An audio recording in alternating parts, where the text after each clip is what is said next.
Alright, so welcome to the tutorial on how to speedrun Final Fantasy VII. I recently got a PB of 6:38:32. Very proud of it. Pretty good run. Could be a little better though. Whether or not I'm going to take that down, I don't really know. Because of the new fucking skip that's being in the works, so I don't really find it too productive to continue doing that. But anyway, the first thing that you're going to do whenever you boot this up is you're going to set the disc speed to fast, because the idea is that you're going to be playing on a PS2 Slim. There's different models of it, multiple models. Just like that right there. There's 90K, which is what I use. There's like 70K, 30K, 40, you know, it's not that big of a deal. Especially whenever you like first start out the run. Like, it just doesn't matter a ton. So just find yourself a PS2 Slim, and you're going to go into the disc speed, and then set it to fast.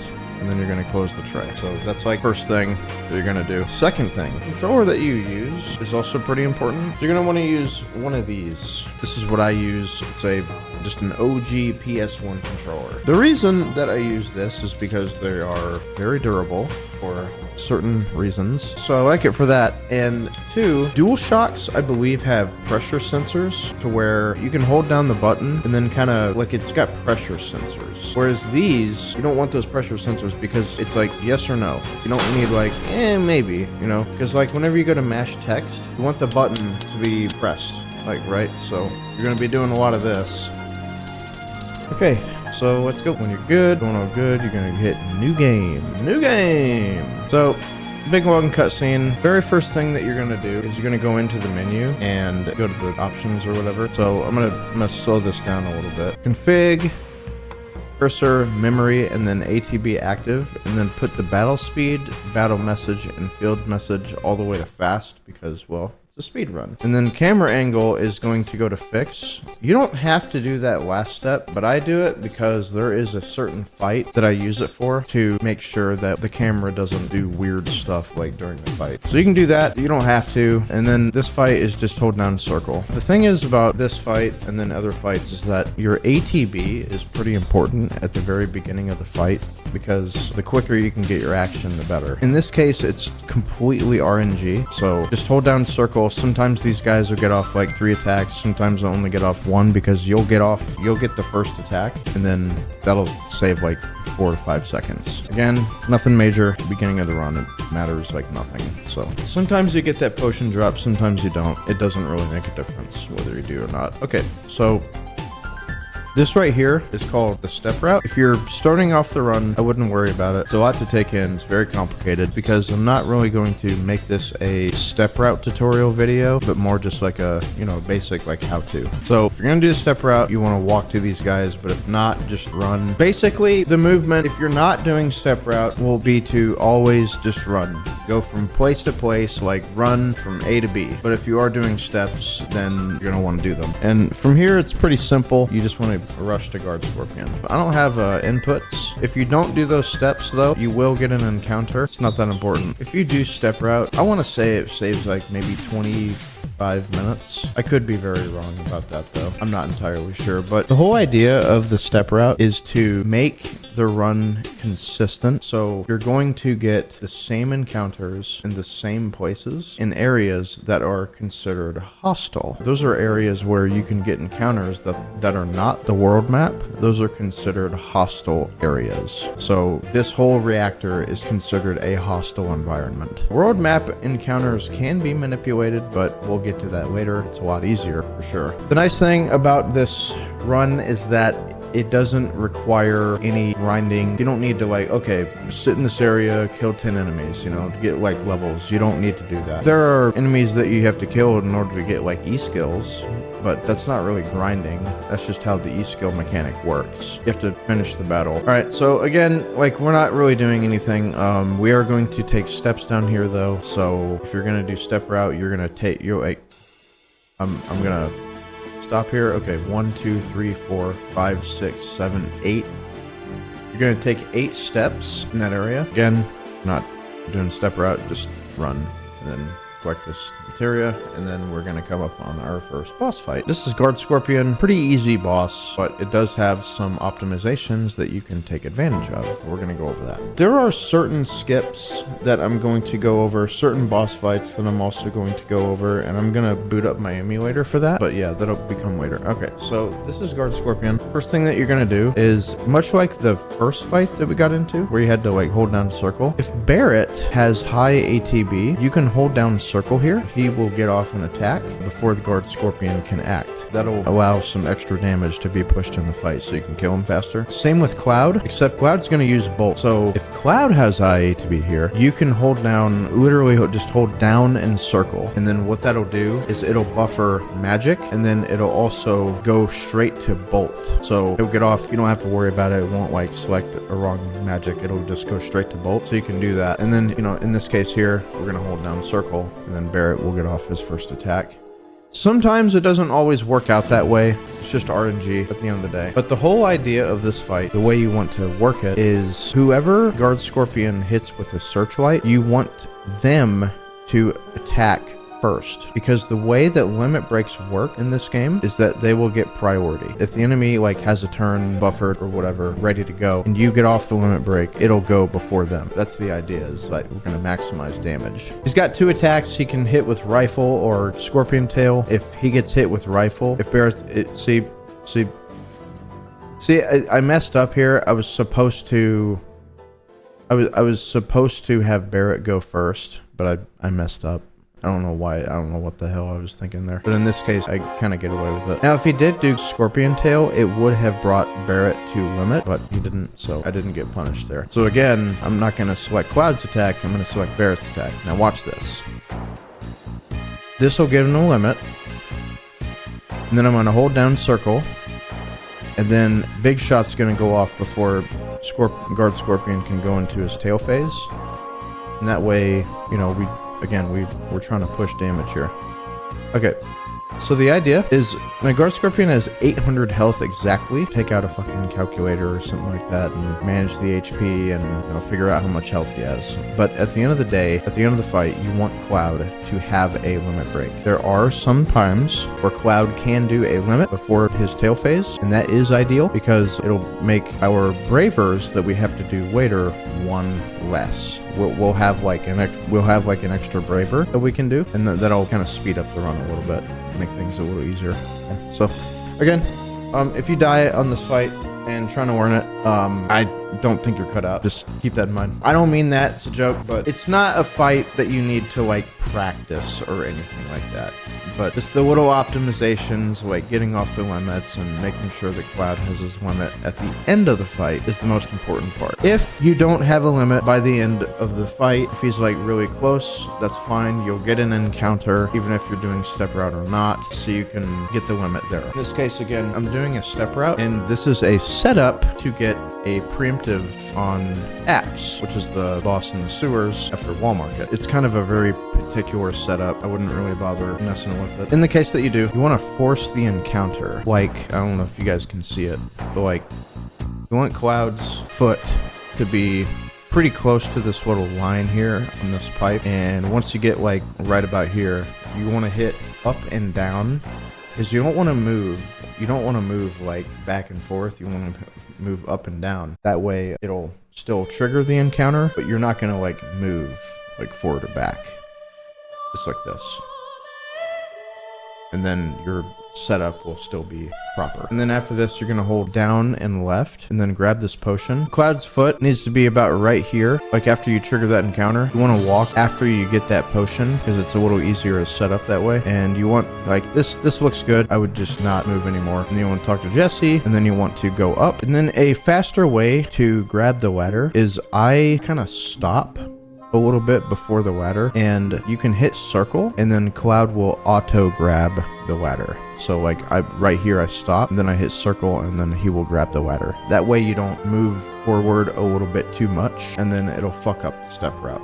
And then like overall the setup for the preemptive on Apps. But again, if you're not doing step route, don't worry about it. Just like that. See, he grabbed the ladder a little bit before the... I'm talking a lot. This is a lot of talking. And then this If you're doing the step route, you want to walk all the way, and then once you exit the tunnel, you want to hold right. And then once you get past up here a little bit, you want to hold up. And this movement isn't like super precise, but at this point, what I like to do is I like to hold up left and then R1, and then that like allows Cloud to go through the door and not waste any steps. So then here, this looks weird, but it's like required because it's like part of the step route. You want to bonk the right side of this elevator like into this wall like I did there. It's not like a mistake, it's like something that I do every time on purpose. And then that's like the final step. And then here, this isn't like super precise either. You want to talk Jessie and then talk to Biggs, open the elevator, and then coming down here, a slight optimization that you want to do is like after you hold down, like you're holding down this entire time pretty much. At this point you want to hold R1, and then that will make Cloud like auto turn left, and then you know your movement's good if he kind of like nudges that little railing. So like this. Notice how he'll like nudge the railing like that. And then that's it. That's Reactor. There's a good amount of RNG whenever it comes to the Reactor. The song's a bit loud. Oh, okay. Do I need to turn it down? So then this movement, like there's not really anything to talk about. There's a potion there that you can get. You don't really need it for anything. And then these soldiers, you just want to say later. And if you accidentally fight them, it's not that big of a deal. All it is just time loss. I've done it before. In my case, I do reset because it is, you know, time loss, a lot of it. Did he know about the discount? Now, this is a minor skip. I don't mean to throw smoke, but whenever I was trying to teach Summit how to run this is where he gave up. So don't be that. Don't do that. Whenever it comes to this skip, it saves like 13 seconds. If you don't do it, whatever. Don't lose to this fucking very small skip. You want to look at Cloud's boot. It's kind of hard to see, maybe for you guys. Basically, down here, you want to look at Cloud's left boot, and you want to hit down, like you want to nudge down until you can't see like the brown outline anymore. And that's really all you do. And if you go too far down, the guard will trigger and be like, hey, you can't fucking be back here. And at that point, you can't do it anymore because you're not able to trigger the guard because you've already done it at this point. If you go to try this, you'll know what I'm talking about. His little left boot, like I can still see like a pixel of it, I think. Let's try this one more time. Yeah, this is Jessie Skip.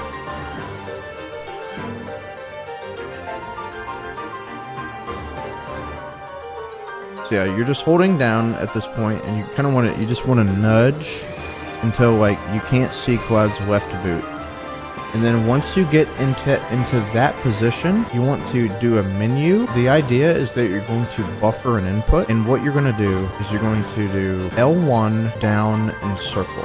And that's what you're going to hold here. Again, hit triangle, go into this menu. You're going to hold L1 down and circle whenever you go to close the menu, and it's going to produce this result. So you're basically going to talk to Jessie and then talk to the guard at the exact same time. You want to clear all the text boxes except for this one. If you clear this text box, it won't work immediately anyway. You want to clear this text box like pretty much as you're entering this back door here. And then you'll go back here, and then you'll jump back, and then if you are immediately like talking to Jessie, then you know you did it right. Coming up is the very first major skip. This is a very, very easy skip to learn. You get pretty much infinite tries at it. If you guys have been following along, you could do this right now if you wanted. Yeah. Okay, so this looks weird. This saves a little bit of time. Once this camera pans, like when you're in the 7th heaven, back to Cloud, you want to exit the area, and then you want to enter again. Like this. And it clears out all the people and saves like half a second or something. And this question has been asked quite a bit. The reason that you name all the characters like one letter or like a couple is that it ends up saving on text. It's not like some huge time save or anything, you know. It's over the course of the whole run, it saves like a minute, maybe a minute and a half. I don't know. And then don't let Barret teach you how to do the materia. Just hit down and then forget it. That wastes a lot of time. Okay, so then you're going to come over here, and then all the potions and stuff that you ended up collecting, like in the reactor and all that, you're going to sell all those. That way you have enough money to buy 21 grenades. So it's gonna look like this.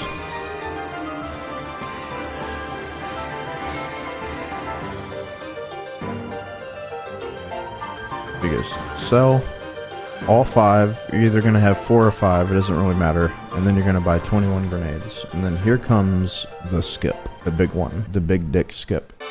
All right. So from here, you want to hold right. And then this is the position that you want to be in. The visual cue that I use is like Cloud's little hair. It'll be right there. I don't know if you can see that dark pixel there, but this is exactly where you need to be. So yeah, look at his hair. That's my visual cue. And then if you see like just one dark pixel here, yeah, you're in the right spot. So hold directly right as you come in here. And then you want to hold down. We're going to run down. And then, so at this point, there's quite a few steps. I do have a tutorial on my YouTube channel. It's a little old, but it is the same thing. But I'll go ahead and explain it here. Whenever you bonk on the guard, let go of run, but keep holding down. And then you want to tap R1, and it's going to give you this little interaction here. Okay, so we bonk, and then I let go of run while still holding down. And then it does that little movement, and then I hit R1, and it causes Cloud to like do this.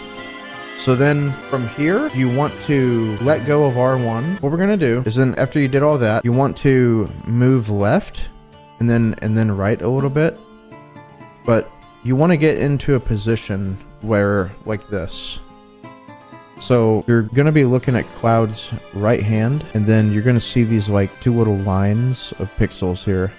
And then this is the visual cue that you want to use. And then from here, you want to let go of everything and then hold run and down right. And then that will put you into this position. And then once you're here, you want to hold R1 again. And then this is a good spot. If you go 1 more pixel to the left, that will work as well. But this works. You know what? I'm going to boot up my emulator and then show you guys that way. It'd be a lot easier. So continuing on where we left off, like this. Remember, we look at Cloud's hair. I should have the input viewer is on the screen now. So, okay. And then we hit down and then let go and then tap. And then tap R1, right? And then we hit down and right, hold R1, left. This is a good position. And then we let go of R1, we hold X, down and right again, and then hold R1, and then right there. So you have to do this 2 times, and then you can pass by. You guys have seen me do this like a million times.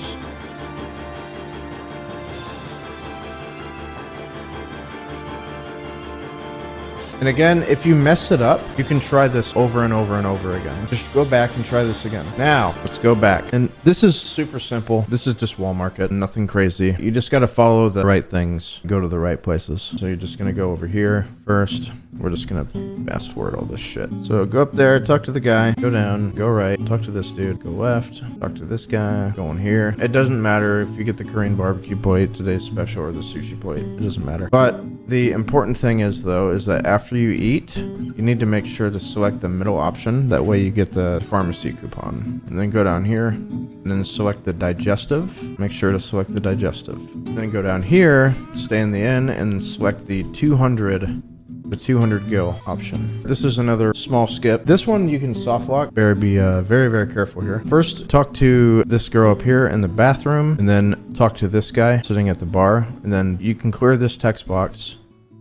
And then don't hit circle. Don't talk to her again. Just go up to the actual door and then hit down, and then it'll auto close. And then mash text until you get to this text box right here. What a tough looking guy like that. And then here you want to hold up and then hit confirm, and then that'll open the door. And then meanwhile, like, you go down here, you talk to this dude at the table, and then after you do that, keep clearing the text boxes until this one right here. And you don't want to, you want to wait for that text box. You have to wait for that text box to show up. Don't clear this one yet. And then come down here, then clear it. And then select the 2 bottom options. And then if you mash too quickly there, what Aerith will do is like try and run away from you, and then she'll just infinitely like run into the table because she's trying to like catch up to you, like because she still thinks that you're in the bathroom. So she'll like run after you, and then she'll just keep. And it'll soft lock the game. It's pretty funny, but anyway, it's a very minor time save. It's like 10 seconds at the most, I'm pretty sure. So if you're not worried about it, just do the normal sequence. It's not a big deal. And then go down here, talk to this guy. Then everybody's favorite part, you gotta do squats. More important skips of the run. Well, guard skip, Cosmo Canyon skip, and then Kalm Skip. Those are the major ones. This, you gotta do squats. You know, just make sure to skip the tutorials and then, you know, do the squats. Square, X, circle, square, X, circle, square, X, circle, square, X, circle, square, X, circle, square, X, circle. And that'll give you the wig, and then go back to the little thing. All right, so here's what I like to do. Go in the menu and then unequip both materia here, because that way you're braver. It's especially important to do on the step route, because whenever you hit apps, you want to do at least 500 damage. And if you have 2 materia equipped, it will lower cloud strength, and being on the lower end of like maybe 470 sometimes. So you want to make sure to unequip the materia. That way you can hit harder with braver. So there's nothing special going on here. It's just, you know, going through the sequences, talking to the right people. That's an ether on the left side. Make sure to get that before you leave. And if you did everything right, you will be picked, and if you don't, you waste about 3 to 4 minutes because you gotta fight like extra dudes, and then they try to chase you and be all weird and creepy, and then select both bottom options. There is a hyper behind the bed, and you don't need it. Okay, so here, if you're doing step route, you want to hold L1 and then hold down. If you're not on step route, you probably do this movement as well because it's just faster. So hold L1, talk to Tifa, which you should always be talking to her. And then you want to hold up and then hit right and then upright. That's the setup for the apps, preemptive. And then you'll see here I'll encounter apps, preemptive. This next question gets asked a lot. Why aren't you bravering first for more damage? Okay, there's a little thing here in this game, a little mechanic. So there's 2 things that can cause the preemptive state of an enemy to go away. The first one is hitting it with a physical attack. The second one is it taking an action. Now this is gonna look weird. Why don't you just braver it right off the start? Well, that doesn't matter because we're throwing grenades, because that's not a physical attack. We're just throwing items. And then that retains app's preemptive state here. So we're gonna get off like 3 grenades and a braver before it can even take an action to pump out the most damage that we can possibly do. So grenade, and then we're gonna do a braver with cloud, and it's gonna do like 500-ish damage. Smack. And then you just chuck grenades for the rest of the fight, and that's all you do. Not really anything special here. You want to grab this steel, and then you're pretty much gonna run for the entirety of Midgar. You don't need to like take any steps. Well, that's not true. We'll do those later. PB with braver crit on apps. Yeah, the braver crit does like 1100 damage. It's insane. Now, if you are on step route, this is one of the more difficult parts of the run. Like, the movement up the tower is like super tight. You gotta like hug the corners and all that stuff. It takes a little bit of practice. And then you want to, if you're on step route, you want to force the battle there, and you'll see why later. And for the Reno fight, it's pretty similar. You're just chucking grenades, but you want to try and get off an attack with Cloud, just one, because he has very fast attack animation. And again, if you have really nice ATB, you can throw like a grenade or 2 before Reno fires his pyramid off. Like that, I was able to get an extra grenade. It doesn't really matter too much like who gets targeted. But you see how I didn't attack there with Cloud? The reason I do that is to save a grenade, and it's also faster. Since if we were just chuck grenades, it would be like overkill, like overflow damage, you know what I'm saying? So just chucking the attack in there is just more optimal. If you do get a braver with Cloud, like a limit with Cloud, like during this fight, don't be afraid to fire it off either, since you're gonna need, 8 bravers anyway. There are times during the run where that isn't optimal. And then this is a bathroom break. There's like 3 bathroom breaks in this run, I'd say. Maybe 4. But yeah, we're just gonna fast forward, mash a little text, go down. So if you're on step route, you want to get an encounter around like right in this like region. A little bit before, it's tough. But yeah, you want to get your movement like nice and comfy to where like you get the encounter like in this area. I think I get it like right here. Yeah. So then after this movement is pretty tricky, to be honest. I'm going to take 22 steps. Let's go and count them. 1, 2, 3.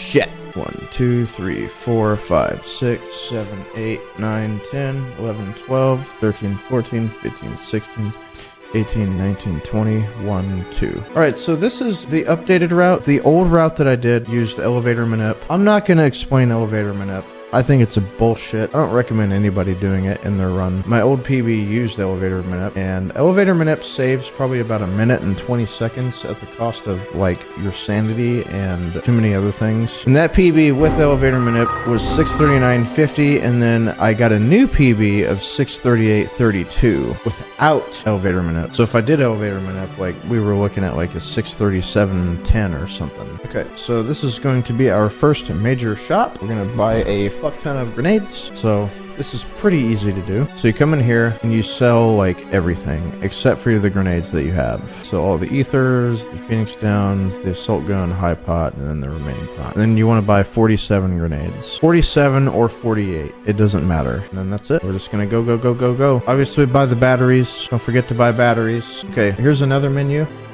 You want to go to config, put the ATB on wait, and then put Barret and Tifa back. And then go to Materia, put on Restore and Lightning. And then if anybody needs healing, which they don't right here, you want to heal them also with Restore. Why is it 47 to 48? Because it comes down to spending the most amount of money. But keep in mind, you also need to be able to buy the Chocobo lure for 2,000 gil. So you don't want to be short of that. You need to have at least 2,000 gil when you go to the Chocobo Ranch, so you can buy the Chocobo lure. I mean, I haven't done the exact math there. You might be able to buy 49. I'm not really sure, but 47 works out for me. It's a good money route. Then we're gonna go in here, and then we're gonna take the stairs, because fuck the elevator. Stairs are just stairs. You don't have to worry about step route or anything like that. You don't get encounters here, so you can take your time and make mistakes like bonking into stairs, and make sure to prevent Tifa from getting canceled, of course. And then there is an elixir here on the way up. You want to grab that, so make sure to do that. And then just hold right here. And then if you have a braver, which I do, you want to use that on the second phase of these little soldiers. So you want to fire off the grenades, and then here you want to do the braver. That.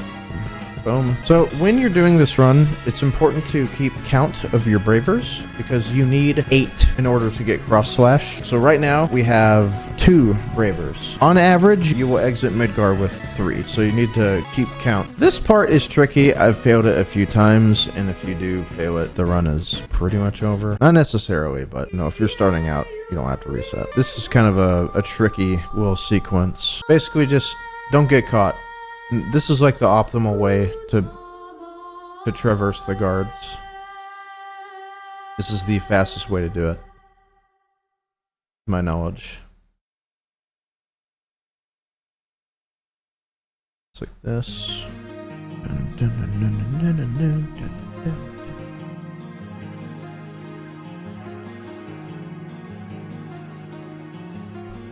Then this is tricky right here. Passing that way. It always looks like you're gonna get caught, but you have more lenience than you think. Yeah. This would be a good place to save state and practice, because getting caught here it's so bad. And then go ahead and get the card key. And then here, the reason I pause is because the way that I know what the password is based on the last 2 digits of your in-game timer. And then I have a sheet that tells me like what they are. So it's either Mako, King, Best, or Bomb. It can't be any of the other ones. So in this case, it's 50, and then I go, because the password is set once you enter this room. It will never change after that. And then if I were to look it up, I think it's like Bomb or something. Or no, it's Best. But anyway, the way to tell what the actual password is without doing all that. So you enter this room, and then you check this middle bookshelf, and then based on like a couple words like in the clue, it'll tell you what the code is. But I don't remember what they are. But it's incredibly easy to look up. And the reason that you want to get this first try is because you get an elemental materia, and that's really important for the run. And then you want to go down down to 65. Okay, so here if you're on step route, the reason that you have to force the encounter is because before you didn't have to, but since we're not taking the extra movement, I force the encounter like in this area right here. So this is if you're doing steps. This gets you back on normal step route. But again, if you're not doing step route, don't worry about it. So yeah, you're just gonna place the puzzle pieces, not anything special. Then you'll get an encounter down here. Make sure to pick up the poison materia that is on the right side here. And then we do have a fight coming up. It's pretty simple though. It's like super simple. And then whenever it gives you the option, make sure to pick the bottom one, like right here. You say, Barret, yeah, get her out of here, or whatever, and then name Red, like one character if you can. The turn order is Tifa, Cloud, Red. You pretty much just want to be like spamming grenades at the boss. Make sure to grab this enemy skill. And then after that, we're going to do a small menu. We're going to change ATB back to active, and then put Red back. Like that. Then we're going to try to go up the elevator, but then get caught. Because there are a bunch of mad people. Oh, right here, whenever it asks the option, just leave the materia on. So like right here, Cloud and Tifa's materia, just leave it. And then this fight is incredibly simple. Just chuck grenades, just keep throwing grenades. And then you don't want to fire off Barret or Red 13's limit until the second phase of the boss. Why do we keep skipping around and missing strategies? Oh, you know, I know like it's such a big strategy and like really tough execution to just move from one place to the other. Right, so for here, if Red 13 has a limit, you want to go ahead and fire it off. And then if Barret has a limit, go ahead and fire that off too. And in this case, I got unlucky because he put Barret to sleep. Now I'm going to do it, even though it doesn't really do much for me. It saves on grenades. Now this fight is kind of scary. This is why I like to keep the materia on Cloud, because in case you get really bad RNG during this fight, you have restore on. If things go wrong in this fight, you can die. So yeah, just keep chucking grenades. And Rufus here, he can crit you. He crit me like 3 times in a row one time. I shit you not. It was insane. But if he doesn't crit you, he doesn't have a way to kill you. But if he does, and if you want to play it safe, that's fine. That's completely fine. Nobody's gonna call you a piece of shit for it. And then another little small menu. Go ahead and equip the mithril bank or the mithril armlet, and then go down here, poison and ice, and then order Cloud to the back. Okay, so this is a funny little interaction that you have with the bikes. Okay, the orange ones, they will always like come up on you, but the red ones don't. And all you have to do here is hold down circle or square. And as long as you do that, they will not approach you. Now we have Motorball. This fight's kind of scary because if you crit somebody, it can result in some really nasty shit. You're gonna do this exact thing every time. You want to do Cloud, Bolt, Barret, Grenade, and then throw. And then have Tifa just sit there and hold. And then whenever they get done with their animations, go back to Cloud, fire off another bolt, and then have Tifa throw the grenade. So like this. Okay, Cloud bolt, Barret grenade, Cloud bolt, Tifa grenade, and then Barret. Yeah, and then after that, you just keep doing grenades. But then after the second bolt, you want to do a braver with Cloud. Like this. And then yeah, just keep chucking bolts and grenades. Now you gotta be careful here. So at some point you're gonna let off. Now Tifa's gonna throw 2 grenades here. And then she's not gonna throw any more grenades. And then you want to go Cloud bolt, Barret, grenade, and then Cloud bolt. Just like this. The reason that you want to hold here is because Motorball has like a weird little thing where if you buffer like an action during like whenever he gets up, he'll immediately fire off his little flame breath. And if you were to do that here, like you'd be fucking cooked. So this is why you want to hold here. So as Cloud's ATB is filling up like that, as soon as you do that, then fire off the grenade with Tifa, and then switch to Cloud, and then do a bolt, and then Barret grenade, and then he'll die. Do you hold to menu fast in the fights? Oh, what do you hold to menu fast in the fights? Well, you can hold circle, because cursor memory, right? If you want to menu quickly, if the fight consists of you doing nothing but chucking grenades, you can just hold down circle. So here is a small skip. You're going to try and leave, but you're also going to talk to Barret at the same time, and it's going to look like this. You can do that. Like that right there. See how the text box looks really funny? And then you want to select the bottom option. And then what that does is it skips the part where you select the party, and it saves about 25 seconds or so. This is where I start my world map manipulation if I do this. And I believe I leave on 132.25. Essentially what this is going to do, you don't have to worry about this. It's just a time saver. This guarantees a preemptive encounter. So guys, this is Kalm Skip. Very scary and shitty skip. And this is why you need 2,000 gil by the time that you come here to the ranch. Unfortunately, when you come here, he will only sell to you or let you like sell to him if you buy the Chocobo lure. But if you don't have enough money to buy it, he'll just pretty much tell you to fuck off. So that's why you need to come here with at least 2,000 gil. So then, yeah, you get the lure, you can sell to them. And you want to sell pretty much everything except for the elixir and grenades. You can't sell the batteries. So sell all this stuff, the bronze bangle talisman, the protect vest, and all that. And then what I would suggest that you do, starting out, trying this skip, is go ahead and buy a Icicle green from him. I don't, because it doesn't do anything for me. But for somebody who's a little bit slower, I would suggest you buy a Icicle green, because you can throw that at the Chocobo. Meanwhile, like you're chucking grenades at the enemies, it's much easier. So here, like before you leave, you're going to do ATB wait, and then you're going to put the Chocobo lure on Barret. Now, I'm doing world map manip, so I know that I'm going to get into the encounter with Chocobo, like the very first thing. But if you're not doing that, just keep farming for it on the map, and then eventually you'll get it. So here, at this point, you have grenades, and then you have the green. And then if you're starting out, just throw the green at the Chocobo, so that way, like, you got plenty of time to kill these guys. So we're going to talk about Kalm Skip and how to do it. So this first part, it's pretty easy. You just need to go down to the cave and then avoid the snake while you do so, because if you run into the snake, it's horrible. You don't have to do this, but I get off the Chocobo here because it saves some text. So if you get off a little bit further away, Cloud will get off and be like, oh, I need to do something, or you know, whatever. But here, if I get off like right here, it'll immediately go into the cutscene and then save some text. So the whole reason that we're going in here is to get long range. We're going to enter the cave and then go back to config, put it on active. And if you're doing step route, you want to force the encounter here, because what this is going to do is set up for a Jenova birth preemptive encounter, which is big dick damage.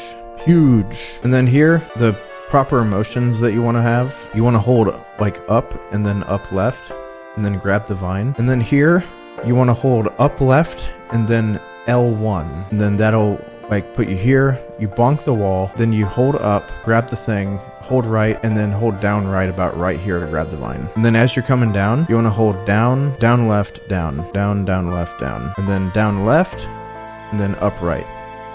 It sounds fucking ridiculous and a lot, guys, but that's what it is. I know, watching this and you're like, what the do you really need to do this? Yeah, you do. But before you do this, you have the ability to save, like right here on this screen. For any kind of run that you're doing, especially if you're starting out, make sure to save before you get on the Chocobo. Because if you fail this, you can just load up the save and try again, okay?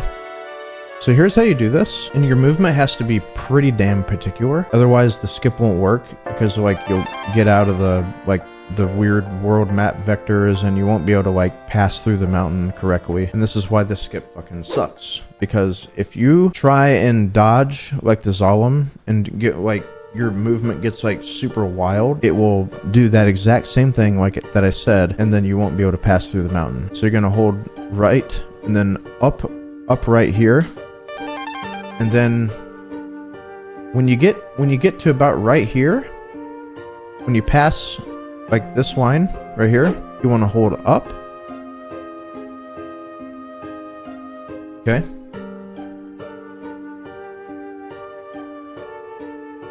So then you want to get about right here and then hold right. And then the Chocobo tracks are like a nice visual cue for you. I like to go about right here. Go about right here. And then directly down left. And then what I like to do is since the Zalem, he can be fucking doing anything. He can move like whichever way. I like to pause before I enter this, because if he's right here, you can pause and then wait for him to like move out of the way and then go. Or you can just YOLO, and that's scary as shit. But in this case, I kind of YOLO'd it. This will take some practice to get really comfortable with knowing like how the Zolom moves, and if he's pretty close to you, you don't have to like get all scared and stuff. Okay, so then here, you do this little interaction. You kind of like hug this little bottom corner, like where this cave is, and then you can get off. And this looks really funny because now like Cloud's like on top of the mountain, and this is like part of the properties of how the skip works. And then you want to move left and then kind of down a little bit until you see Cloud kind of like nudge the mountain. And you'll see this. Like, I'm going, and then I see how he kind of nudged it, and then it forced him down. I know that at that point, like, we're good. So then, once you've done that, you want to hold right a little bit, and then up right, and then you can hold circle the entire time that you do this to ensure that you'll mount the Chocobo again. So I hit right, and then up right, and then hold circle the entire time that you're doing it. That way you get on the Chocobo the very first frame that you can. And this is the final part and the scariest thing. So you get back on the Chocobo, and you want to hold up and right. And again, if the Zolom is like near you, you can just wait for him to fuck off somewhere else. And then this like is kind of a scary spot because the Zolom, I can't see him. He could be over to the right side, and I could just run right into him, and there's like hardly anything that you can do. See, and then right here, it's just like, pfft. It's a crapshoot.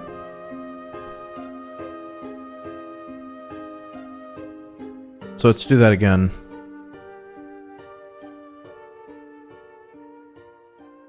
Why do you have to run across the swamp? Because it's like part of the skip, like you're kind of fucking with the world map and like the vectors and the triangles. I'm not super knowledgeable on why it works. But here, you want to hold right. Once you get like in line with this little patch of grass here, then run right.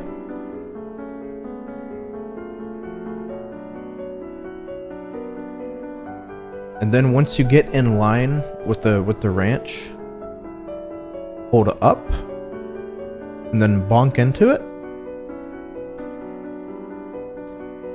And then you want to hold down just for like a few frames, and then down left. Like that. Like, notice how it didn't go directly down left. Like I held down for just a little bit. And then you want to take this movement on the outside of the swamp. Now if you see the Zolom, like right here or anything, just wait. Just wait. And then take this movement and keep holding down left until you get across this little dark area here. And then try and wedge yourself like in the upmost left corner of this mountain.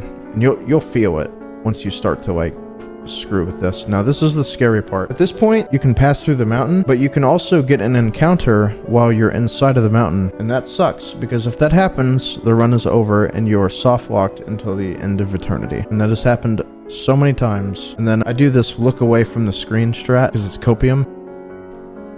And we just hold left, and then we just pass through the mountain like that. All right, so after that, you just hold left, and you just make your way to Junon, and then try to get as few encounters as possible. And it's completely out of your hands at that point. So yeah, once you've done all that shit, going to Junon. Why'd you go around the forest there? Okay, that's a good question. So when you're passing through the forest, that actually has a higher chance to give you an encounter based on like world map works. Some of the encounters like in that forest are kind of dangerous, and they can hit you like super fucking hard, so that's why. But there's like another property, like if I were to get into the encounter like before the forest, like you have like some immunity, but I don't want to get into that. All right, so then you come in here, and then you want to buy like 10 potions and then like 34 grenades. That's like good. And then this is where some bullshit happens. Now if any of your party members are like super low on health, make sure to heal them with either cure or potions. You don't want to use too much of your MP, because if you do, you won't be able to poison Bottomswell if you get super unlucky. This fight coming up is like incredibly RNG based. So in order to like poison something,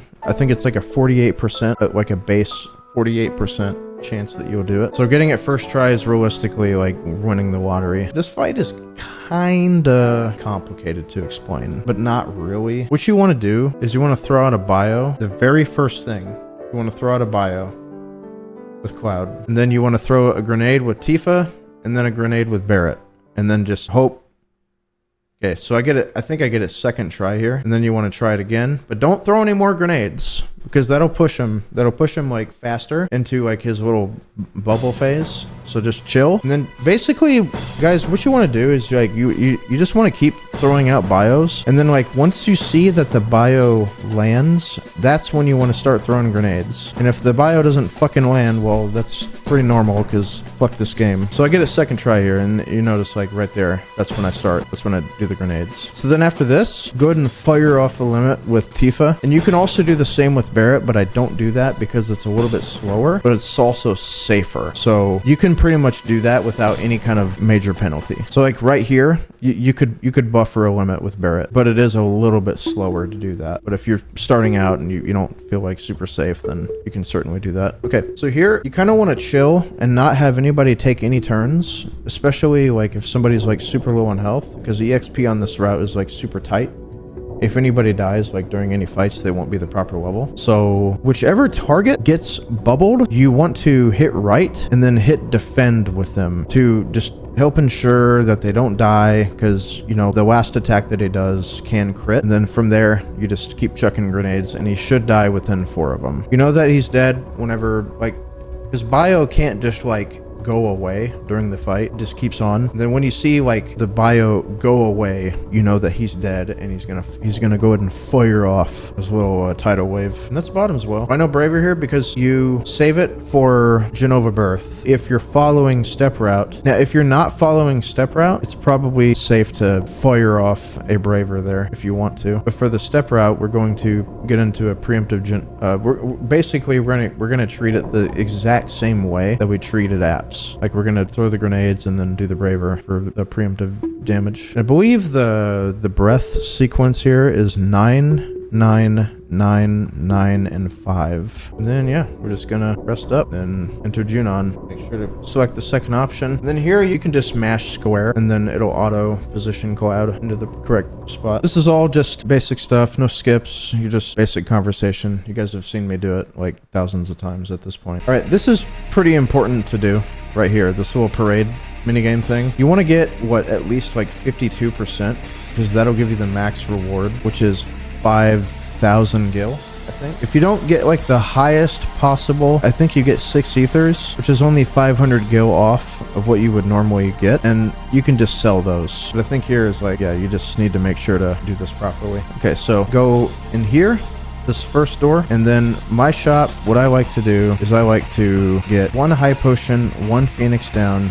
2 echo screens, 2 hypers, 10 tranks, and 1 tent. So let's do that slow.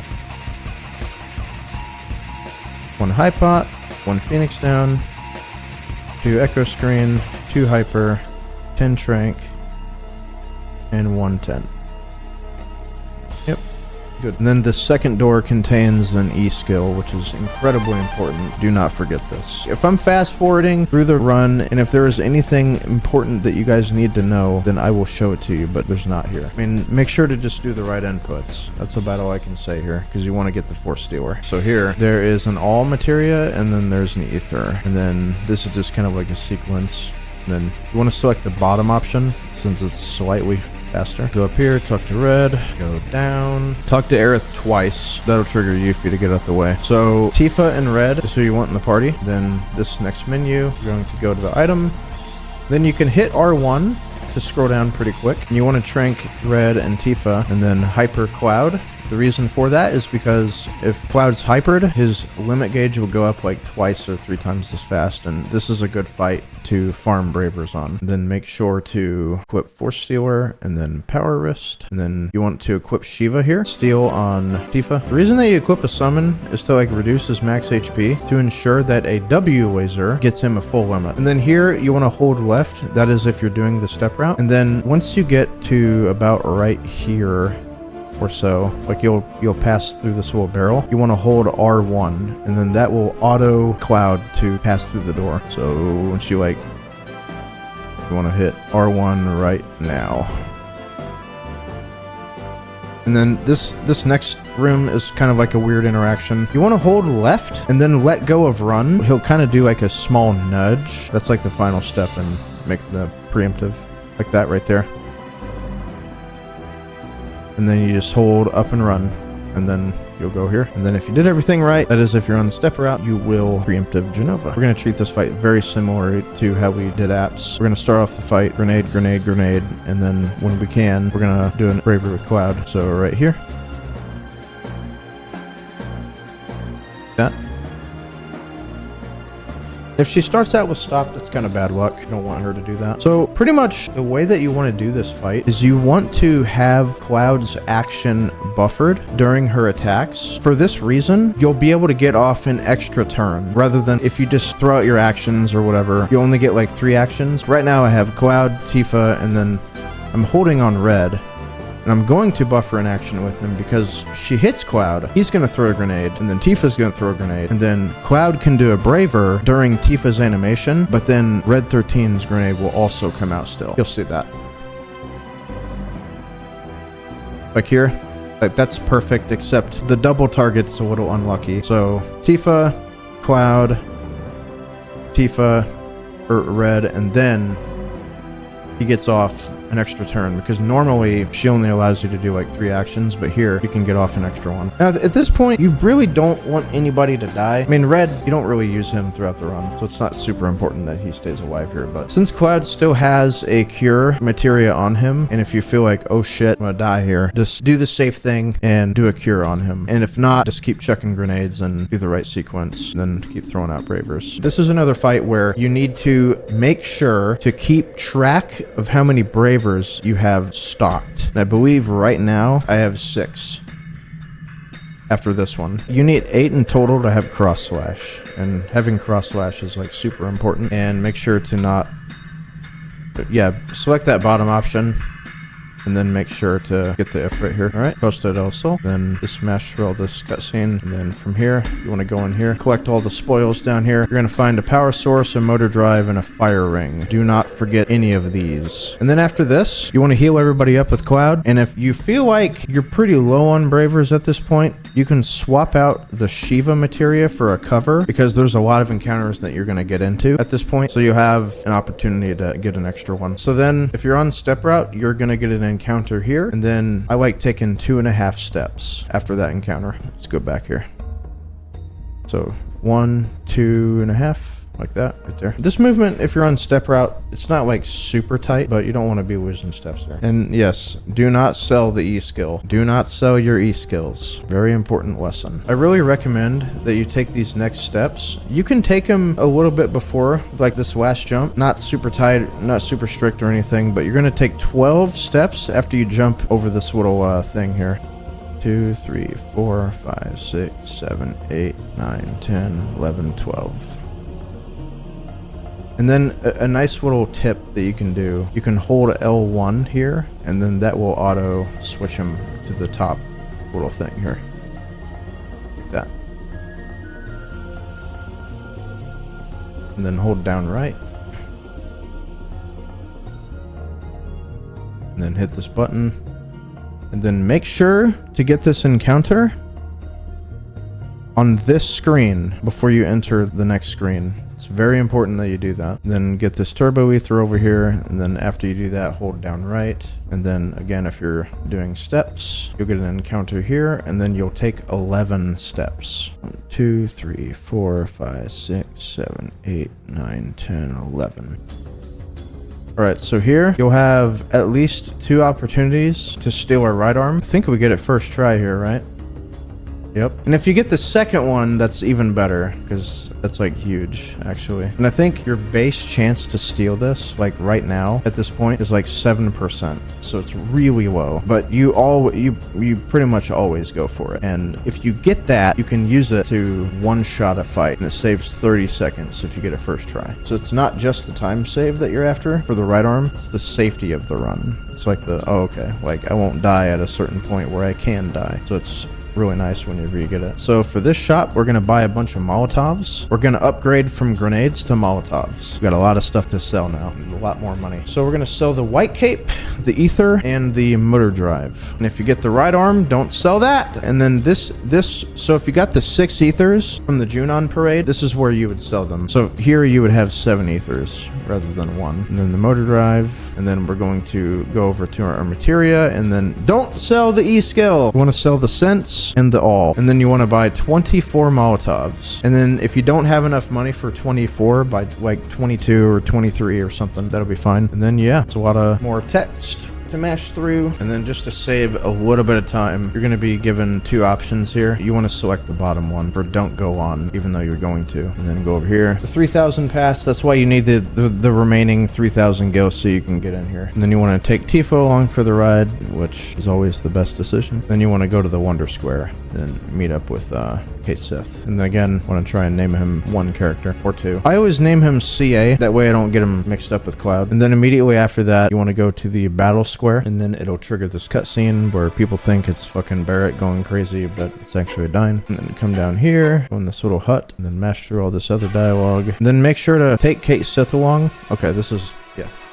Okay. This is like the first, like, kind of big menu-ish. So you want to go to config, ATB weight, go to your items, and then go to arrange type, and then shrank the other 2 members.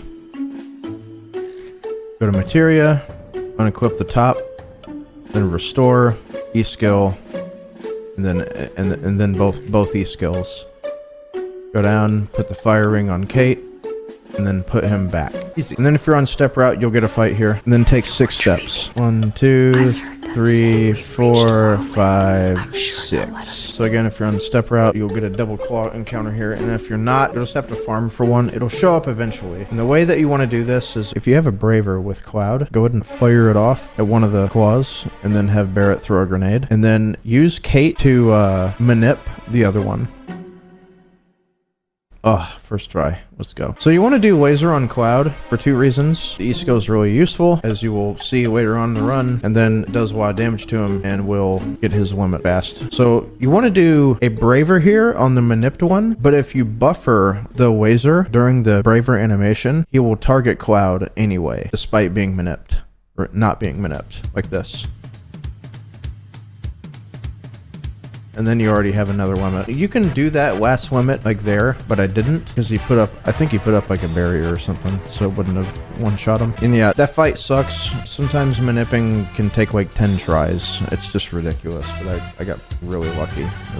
Got it on the first go. So here, if you have the right arm, throw it immediately. And if you don't, you just chuck 4 Molotovs at him and hope that you don't fucking die. Because there is like little to nothing that you can do during this fight. That's why the right arm really helps. Alright, so after that, get the Ramu Materia. Rama, I don't know what the fuck it's called. One of those. And then for this, select the second option. You hit select to go to the manual option. And then this entire time, you want to hold R1, R2, and then square. And if you do this, you won't lose this race ever. And then once you pass this little gate here, just hold down circle with the other buttons too. And then it's RNG on how quickly the other chocobos pass through the finish. Sometimes they're really fast, sometimes they're really slow. Okay, got another big skip coming up. The last, like, major one. Well, not the last one, but this is called Cosmo Canyon Skip. This is the easy way to do it. I believe my last tutorial featured the more difficult one. So before we do all that though, we're going to get Big Guard, but then how we're going to get Big Guard is we're going to do a very particular setup here. Okay, so you want to be holding down this entire time, And then once you get about right here, you're gonna kind of tap. You're gonna just tap it in. In order to do Cosmo Canyon Skip, you cannot hold any other directions besides cardinal directions. So if you accidentally throw a diagonal in there anywhere during the movement at all, you have to go back up to the gold saucer, enter with the buggy, and then exit, and then try again, and then do this setup. So you want to get this right here, this little like line thing. This is how you want your buggy to be lined up, this exact position. So now get out and then farm for the little beach plug guys, and sometimes an egg will show up, and then that makes you want to rage. And throw the Molotovs, leave one of them alive, and if you have an extra braver that you need to use it here, like I'm going to right now, and then Manip the beach plug with Kate. Then big guard, and then once that fires off, go ahead and throw another fire Molotov at him. So then after this, you can save at this point. Another nice thing about Cosmo Canyon Skip is that you can save and then try it multiple times if you keep fucking it up. So at this point, like after you get big guard, I would save here, because this is extremely easy to mess up. And another little thing to do is that whenever you have the buggy, you see me like getting out and then getting back in.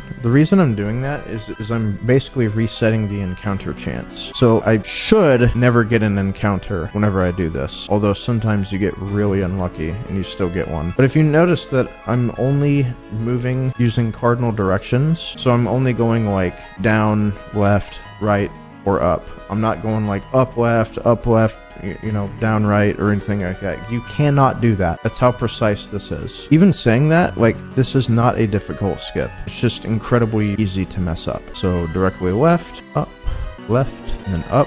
Also, you don't bonk into any of the terrain, like the mountains or anything. You can't do that either. Do not do that. So here, this is the scary part. I believe I do save actually, because I need to heal here. And I'm just like, you know what, dude, this run's too good. I'm gonna save. So this is what you want to do. You want to position. I'm gonna go one more pixel to the left, and this is gonna take some practice, guys. You essentially want to line up the second wheel of this buggy with like this little corner, this little corner of this area here, and you'll know if it doesn't look right because you'll be like, okay, I'm too far. So then once, and it'll look a little different based on like your Y position, like in this area. This is what you want it to look like. You want it to kind of line up with the second wheel here. And then after this, you want to go up, and then you essentially want to be like, this looks good right here. You want to be like 1 pixel away. You want to use this left part of the buggy to look like this, with this little like area that's going down. And then after that, you want to hit left 1 pixel and then up 1 pixel. So you'll see this. Okay, that's 1. And then up. And then after you do that, you want to get out, and then don't move. Like after you get out, just hit circle again. Like don't fucking move on the world map after you get out. Like that. And then you just skip Cosmo Canyon. Hooray! How much time does Cosmo Canyon Skip save? It's like 18 minutes or so. 19 minutes, something like that. Does a mess up stuff count if you reload the save? It does not.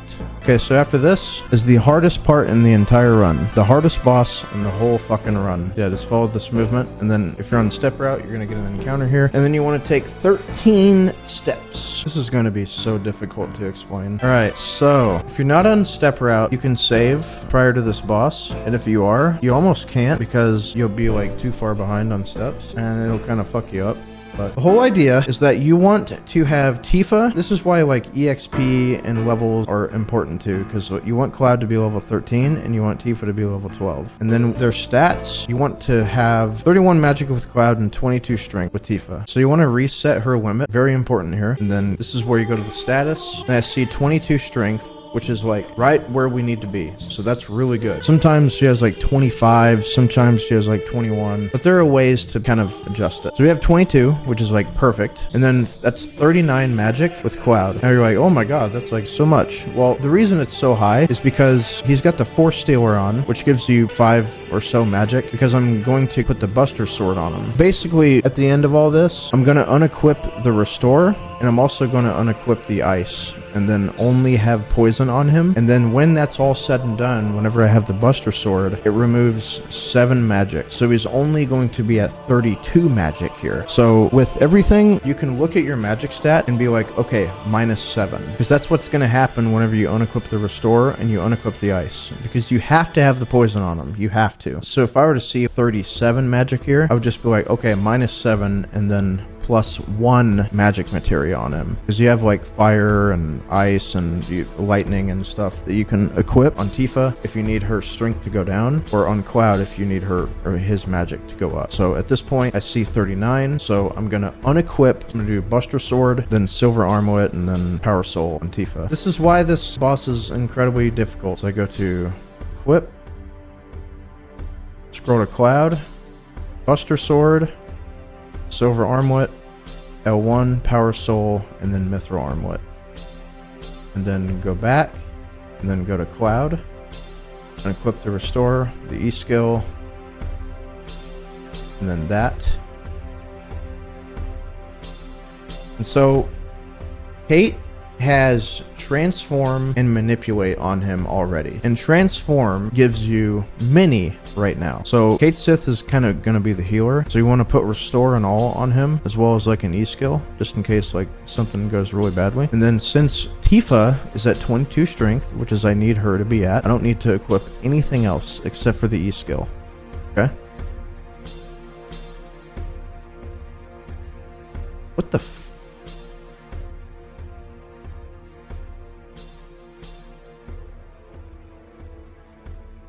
Why did I... Okay, that was a mistake. I was not supposed to do that. I was not supposed to equip anything on her, because she had 22 strength. That was a definite mistake there. That explains. And then make sure everybody's strength here. Okay, so here is where all the shit goes down.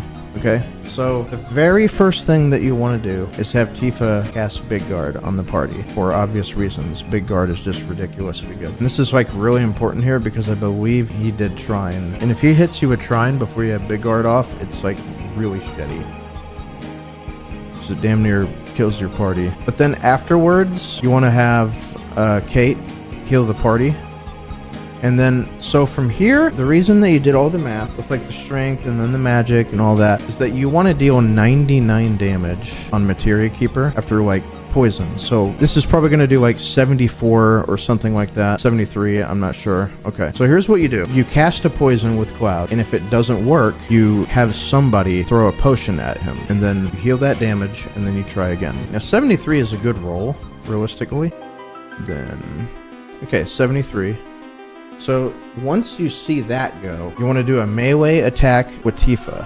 Now, in an ideal world, this would do 26 damage because 73 plus 26 is 99. So if that were to happen, you could literally just like get up and leave, and then Materia Keeper would die on his own. But let's see how much damage this does. Okay, so 24. So what that means is that I need to do 2 more damage. Since 73 plus 24, that's 97. So I need to mini Tifa, which is the whole point. This is where like you got to be really tight with your weight tricking. Now mini can miss here, which is really shitty, but you just don't miss. And then so that's 1. I need to do 1 more damage, and then when he has 99 damage on him, the 3rd poison tick will kill him, as you will see. Okay, so that's 1 more tick, and then watch this. What I'm gonna do is after I hit him with this 99, right? And then I'm going to throw a potion, or just really anything, do any kind of action. And then I'm gonna, like, hands off the controller. That way the ATB can advance, and then that poison lights out.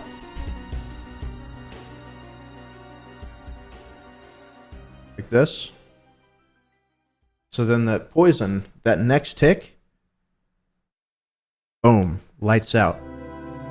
Boom. That fight requires a lot of practice. It is the hardest fight in the game, hands down. You gotta mess around with like strength and magic levels, and you just gotta like be quick, think on your feet. That's why you see a lot of runs die there, because it is very bound to go shitty. You guys have gotten to 99 after Tifa attacking? Yeah. Oh yeah, multiple times. I mean, the god roll is like 73 and a 26, and at that point, you don't have to mini, you don't have to do anything extra.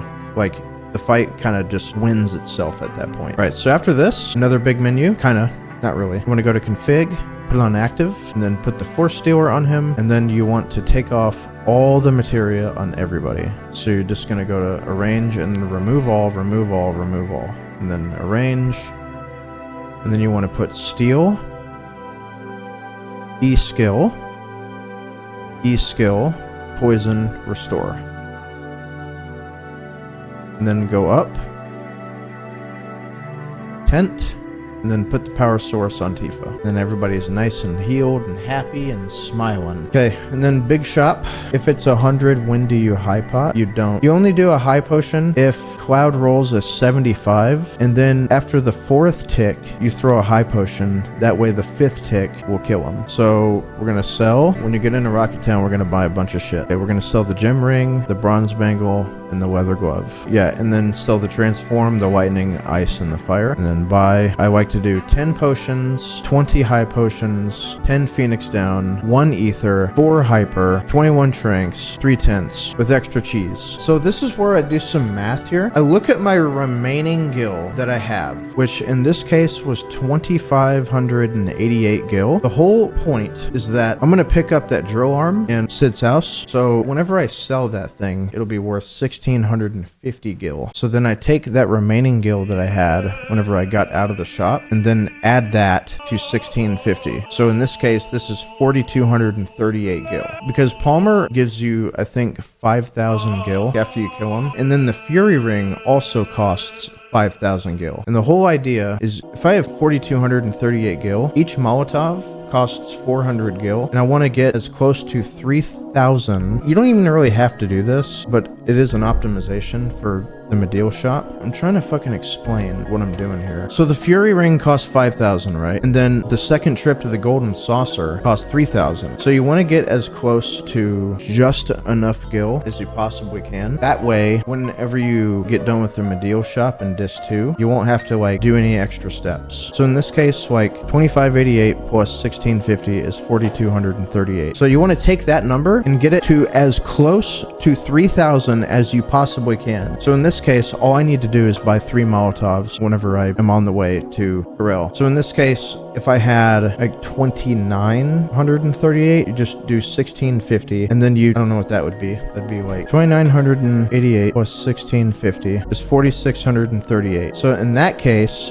I would buy 4 Molotovs. I'm trying to get that number as close to 3,000 as I can, because you get the Fury Ring is 5k, you get 5k from Palmer, and then you end up buying the Fury Ring.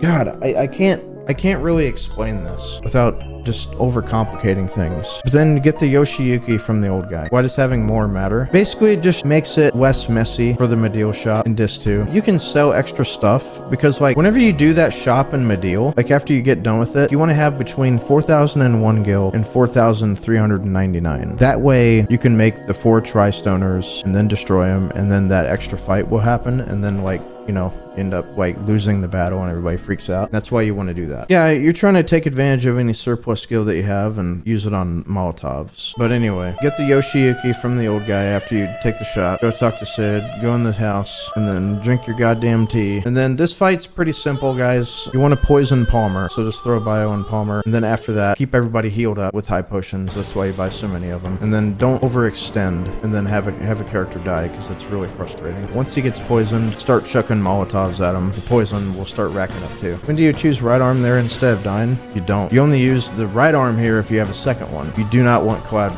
to die here, because you want to have a limit for Red Dragon. So yeah, I mean, Palmer fight's like super easy. And then this next portion, we're just going to go to Corel. This is the part where I use that extra gil. I do that math. I sell the right arm. So then right now I have 9,238, and I spend 1,200 so I can get to 8,000, as close to 8,000 as I possibly can, because the Fury Ring is 5k, and then to get into Golden Saucer is 3. So hopefully that makes sense. Go to the battle square, immediately run away. It's faster. You'll auto get the keystone, try to leave, and then, you know, go through all these cutscenes. And then go through the play, select the first option, and then the second option for the next 2. And all this shit will happen, and Kate Sith is going to try to steal the keystone. And once you leave, the party will be Cloud, Aerith, Kate Sith. And then again, you can manip the world map, which is why I'm waiting here. If you're doing new runner stuff, then don't worry about it. So we want to go to Gongaga, and then if you're on step route, this encounter will be a grasshopper, and then you want to steal the spider web. The whole point is to steal the spider web and use it on Demon's Gate. Afterwards, you want to take 14 steps, 2,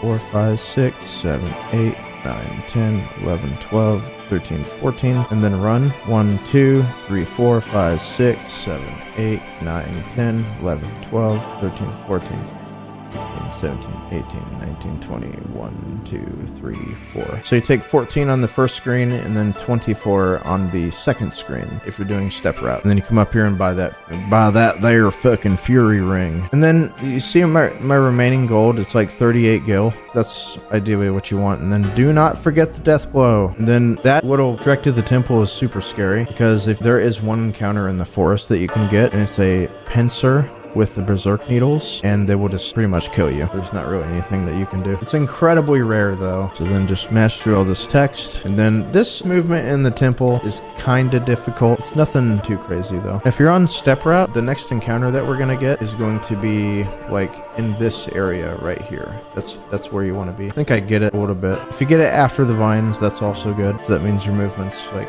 on point. Why don't you ever save? That's slow. Okay, so then after this, you want to take 5 steps. 1, 2, 3, 4, 5. And then get this trident. Come up here.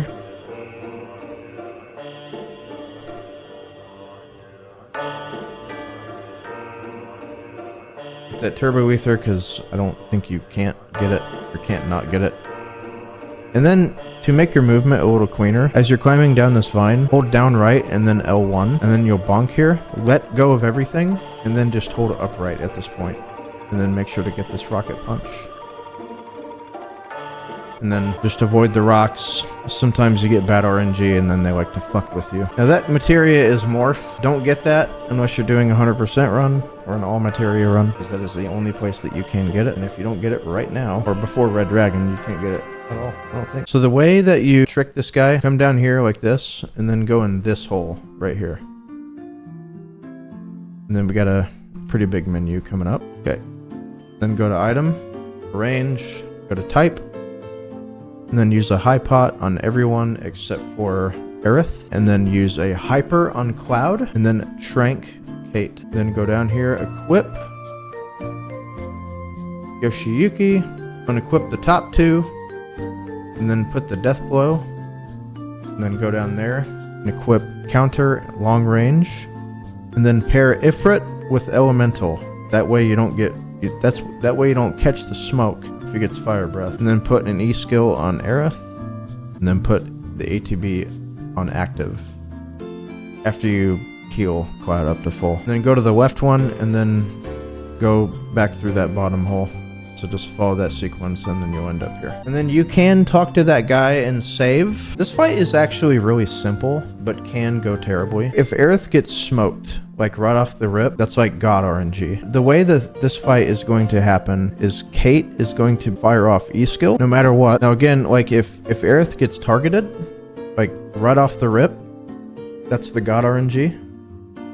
But in this case, that didn't happen. So here's what's going to happen. If Aerith is at full health, you're going to do an action with Cloud. You're going to throw a Molotov on Aerith, and then Aerith is going to grenade herself. And then during Aerith's animation, you're going to fire off a cross slash, and this is why it's really important to have cross slash at this point. And then you start doing death blows. But in this case, since she got targeted in the fight prior, you're just going to do 2 grenades instead of a Molotov, which is exactly what I do here. And don't worry, since you're on ATB weight, it's not like Cloud's going to die, even though it looks like he will be. So see this? During Aerith's animation, you're going to fire off the cross slash. So this, and then like you want to weight trick, do 3 death blows, and then if you guys are not that good at weight tricking, this is the perfect fight to learn how to do it. So each death blow will do like 780 damage to 800, and then after the third one, if Cloud is like really low in health, go ahead and fire off a high potion. And then here you want to just start like spamming attacks with Cloud, and then hope that Red Dragon ends up hitting him, because anything that the Red Dragon will do that targets Cloud, it will fill up his limit break to full. If he were to crit Cloud there, like he would have caught the smoke. And then here, it's GG. Because I know that with the 3 attacks the normal attacks that I got off, these next 2 or 3 death blows will kill him. So at this point, Cloud should be level 18. And then Kate Sith like 17, I think. And then make sure to get this Bahamut. That is also really important for this route. So yeah, trigger that cutscene, then go ahead and exit. And then you can save here by talking to that guy. So then for this next menu, this next fight isn't hard. It's just luck based. And runs die to it, not all the time, but more often than I care to admit. Okay, so then go ahead and heal Cloud and Kate with high pots. And then fire off the ether for Kate. And then revive. And then trank Cloud. And then we're going to put the Dragon Armlet and the Fury Ring on Cloud, and then the Eden Coat, and then remove the Fire Ring off of Kate. Boom. Boom.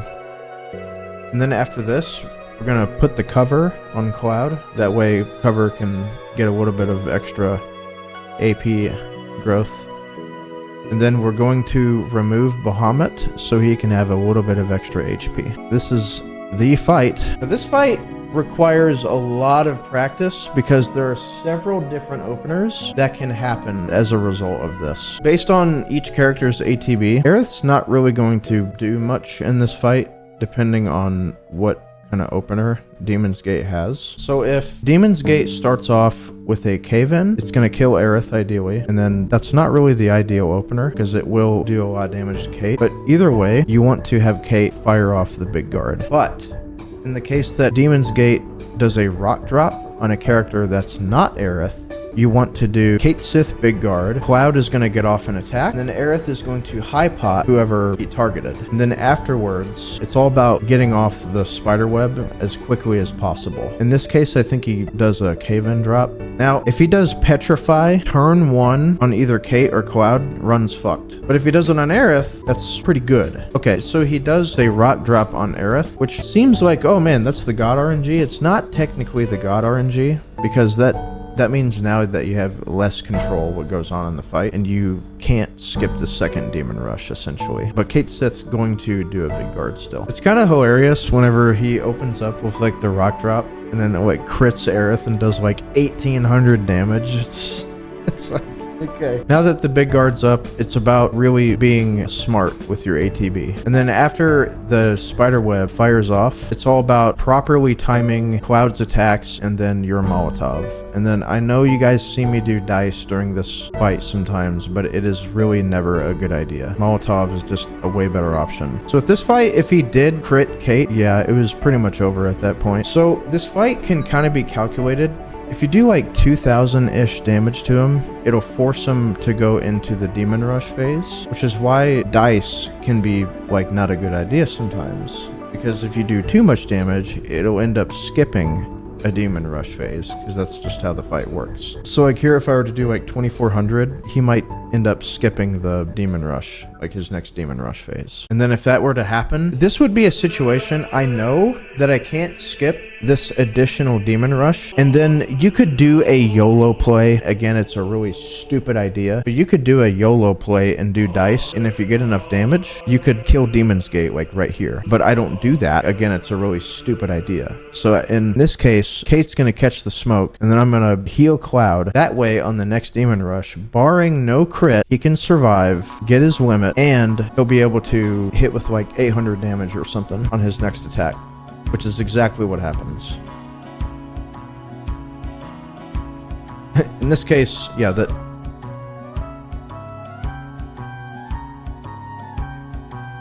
See that? Now, if Kate died there, because of the way that Yoshiyuki works, the more party members that are dead, the more the Yoshiyuki gets powered up. That's why we end up getting it, and it's, you know, we end up killing off Aerith like in these last 2 fights. That way Cloud can do more damage.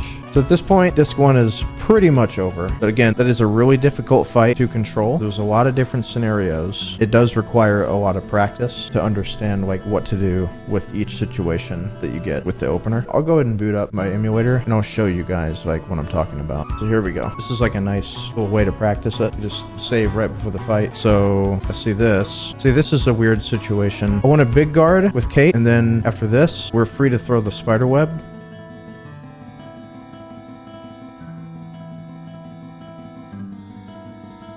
And then if he doesn't rush, you want to fire off a grenade at Aerith. She sucks. Yeah, fuck you. So at this point, what you want to do, I'm going to do 3 attacks, and then it won't put him into Demon Rush, and he'll get off an attack.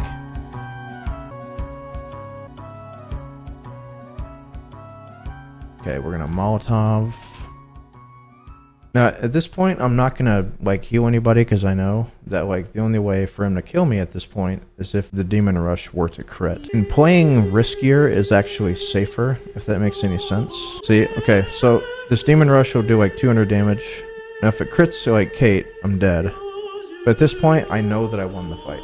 Like, the fight's over already. So it goes into Demon Rush phase. I know that I win here. This is what you can do in this situation. Like, I'm pretty sure he's gonna die after this Molotov. Yeah. But what you can do, if you're not really too confident on the last attack, you can just go ahead and heal Cloud.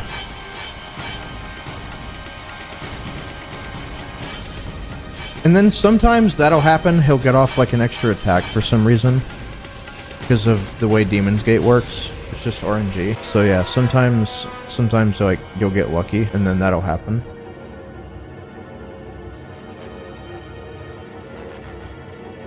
And then yeah. But then here, let's like go ahead and try it again. Okay, we've already done that.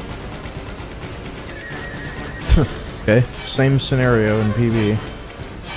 So let's go ahead and do that again. Okay, then. Oh.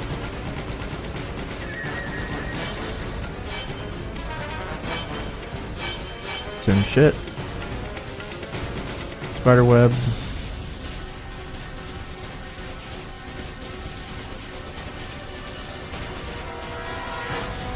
Good.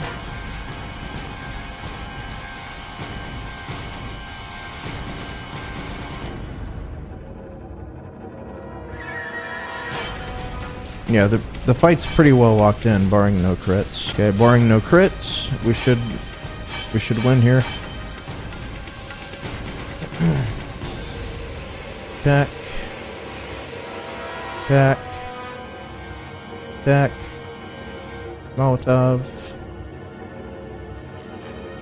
Demon Rush. Now I know that I don't have enough damage on the board to kill him, so we will see the second Demon Rush. And it'll be the exact same scenario like it was in PB. So heal him. Kate will catch the smoke. Oh, never mind. We got lucky. See? See? Sometimes, like, Cloud gets off that extra attack. And then, like, if that happens, then you can take advantage of it. If you want dice here instead of the heal, it just risks the death. Yeah, because you don't... the dice are incredibly unreliable. But anyway, you get the gist of it. Can I go pee? No. Get this X potion after all these cutscenes. Now this right here, this is the first step in doing final descent manip, which is why you hear me go like 12, 28, 44, 56. Because I need to enter Bone Village at either one of those times. See, it's 12 here, and I enter at 12. So it's like the first time.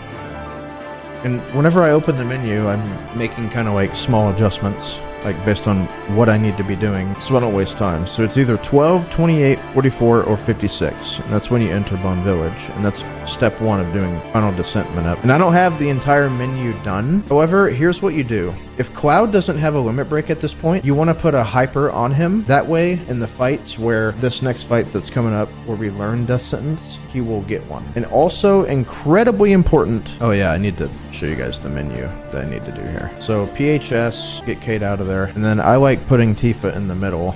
It's not that... It's really not that important. That's just what I've done for many years now. And then order Sid to the back. And then go ahead and equip. And you're going to do Force Stealer. And then take off the Fury Ring. It is incredibly important to take off the Fury Ring. If you do not, run it is fucked. I don't finish the whole menu here because I don't have enough time to like commit to it. So I'm going to do the rest of the menu later. So again, get the thing, get the Lunar Harp. And then if Cloud doesn't have a limit at this point, make sure to put a hyper on him. So then go to Materia, remove all, arrange, put the first E skill on him, and then you'll hit that exchange button.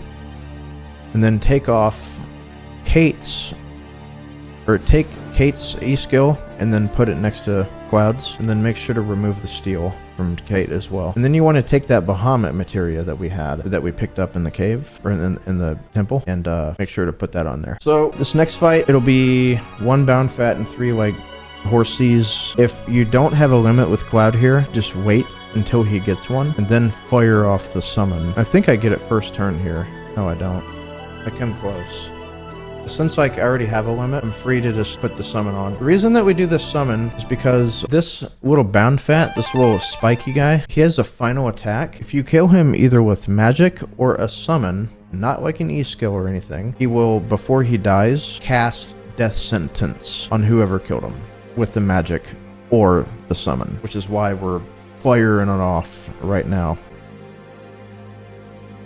So we do that, and then see him, Death Sentence, guaranteed cast. And then that's that water ring in the chest, and if you're doing step route, you want to take 18.5 steps roughly. You have time to do them. So 1, 2, 3, 4, 5, 6, 7, 8, 9, 10, 11, 12, 13, 14, 15, 16, 17, 18.5. Roughly. And then we're going to get in a fight with like this little hungry guy, and then we're going to take 18 steps right after this. 4, 5, 6, 7, 8, 9, 10, 11, 12, 13, 14, 15, 16, 17, 18. What is considered half a step? Less than 1. So this next skip, this is called Shell Hut Skip. Again, just a minor time save. Saves like 15 seconds, I think. So this is a very easy skip to fuck up in soft lock, but it kind of sets itself up. Okay, so you want to hold down and run here. And then let go of run, and then keep holding down and right. And then you'll come to about right here. Like, you'll stop automatically. You can hold, or you can menu, and then hold up and right, and then circle and X.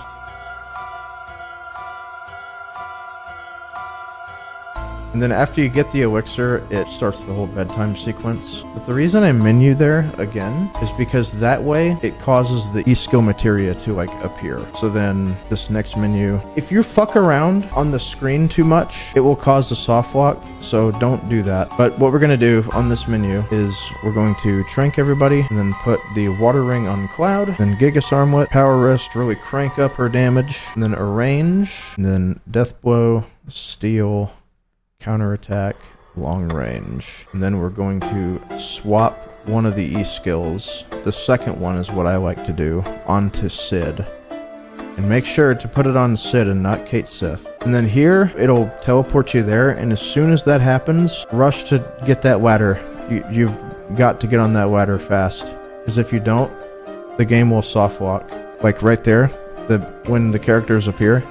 And if you're not on the ladder by that point, you can't go any further. But you don't have to do that skip, of course. And then there's a really interesting way that you can get this comet. You don't have to go all the way up. You can go right about here and then grab the comet from like the upper layer. There's a couple different situations where you can do that. So this fight is pretty simple if you don't get aqua lunged. So first things first, because Cloud has the water ring on, you want to big guard with him first.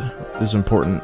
And so if you get aqua lunged and you're a new runner, don't worry about the backup strat. Just go take a piss or something, and then let her run herself out of MP. That's what I would do. That's what I did at the start. There is a backup strat, though, that you can do, but this is the easiest one. So again, if you get aqua lunged at the very start, just be like, fuck. And then just go, and it takes her like 2 minutes to like run herself out of MP. But anyway, if that doesn't happen, big guard with Cloud, death sentence Tifa with Sid, and then have Tifa throw a Molotov on herself.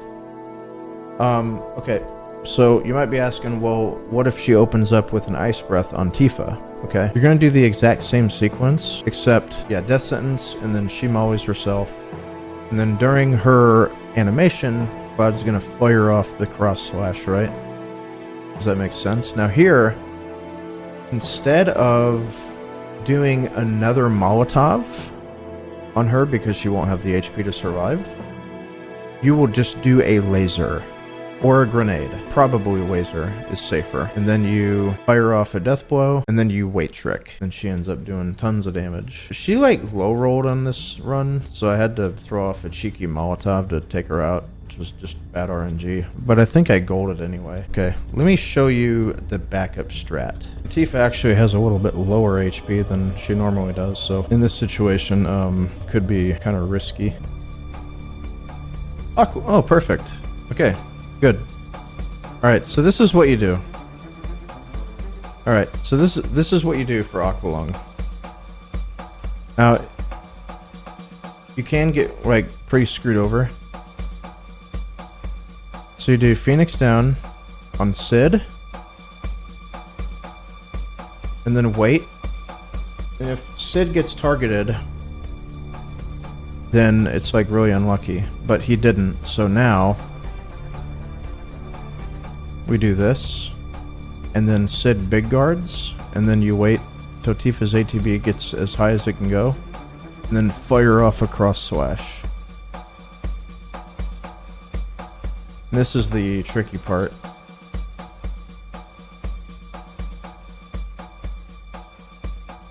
You have to wait.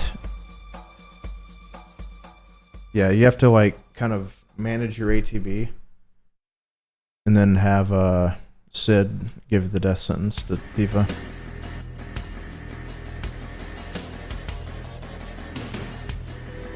That's it. Let's see what happens here.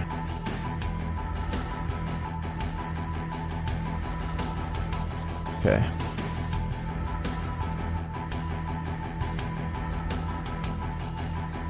So sometimes, like in this situation, Tifa's got pretty low health, like max health.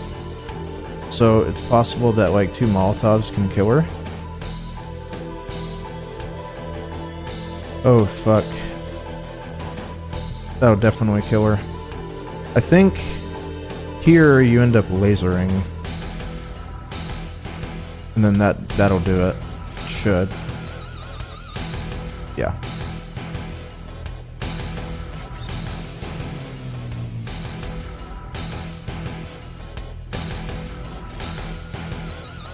There you go. I'm actually curious.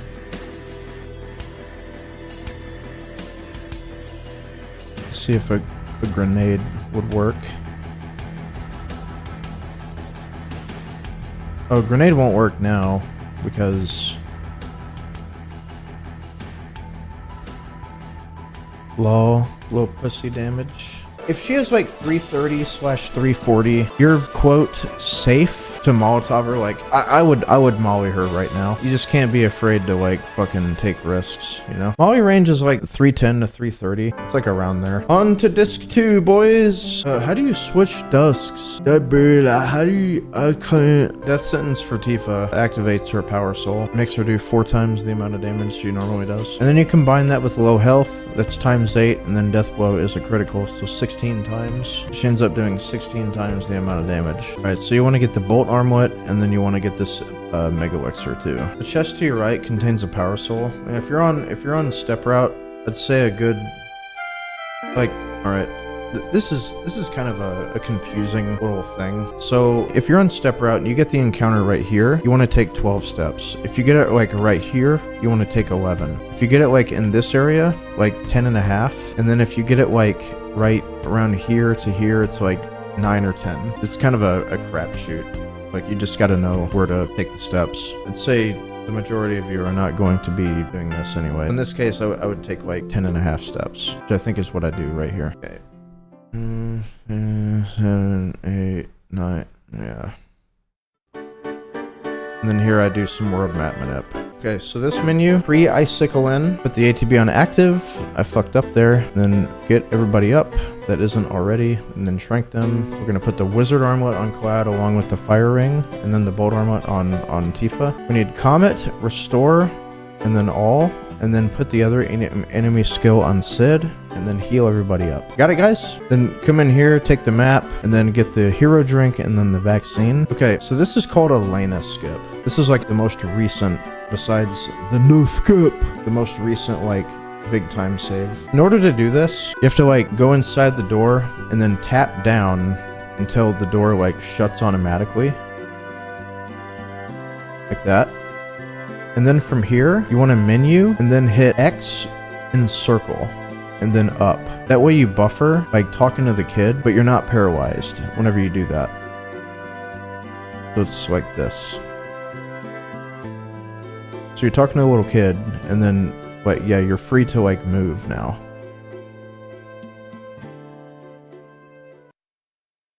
And then you like go up here and then this dude like doesn't let you pass or something. And then like after that, you see how Cloud kind of got shoved a little bit? Then you can start like mashing the text. And then normally you wouldn't be able to have control around this time, but you can because of this little skip. And then it's all about like talking to like the blue soldiers at the right text boxes. Like here, talk to him here, mash the text, talk, and then talk again. And then she's gonna like start tapping her foot.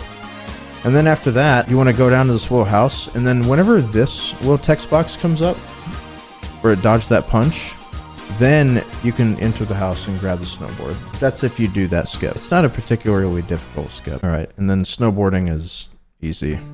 Just go fast and don't bonk. Oh, actually no. Really, no. Okay. Super important that you take the right pathing, because if you don't, you end up in Fuckville and Gaia's Cliff, and that is not fun. I've done that once. It's awful.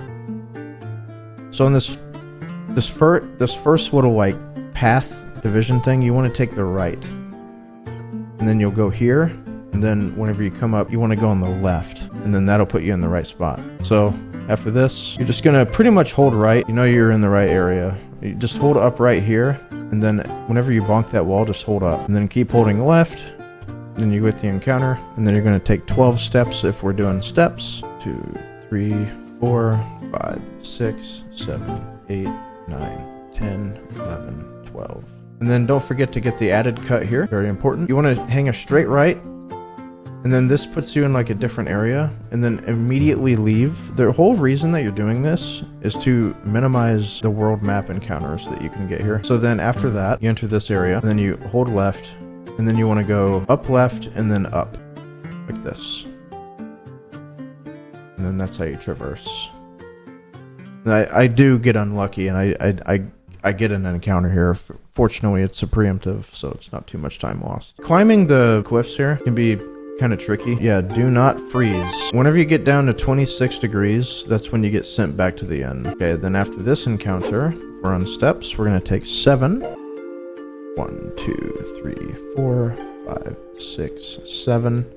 There's going to be times if you're doing step route where you can't really see the steps, but you just gotta feel it. You know what I mean? You gotta feel it. Then make sure to get that ribbon. And then this is the whole idea of equipping the fire ring and the bolt armlet to Sid and Cloud, because you will get this encounter, and this is what we need magic breath for.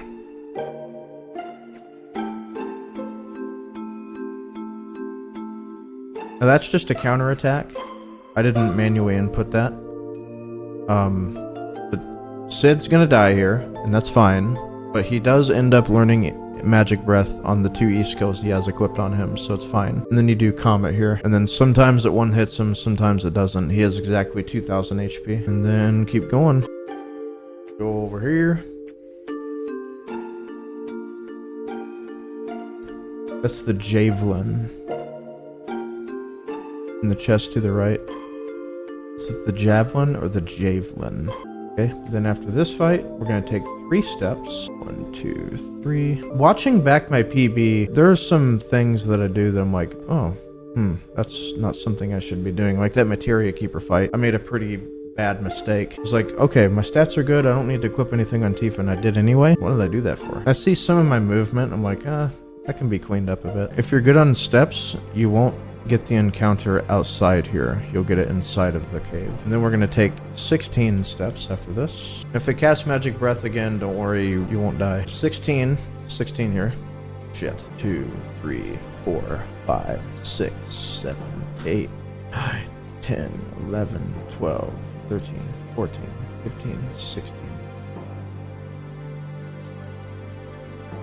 This is a spot where You kind of just have to feel the steps.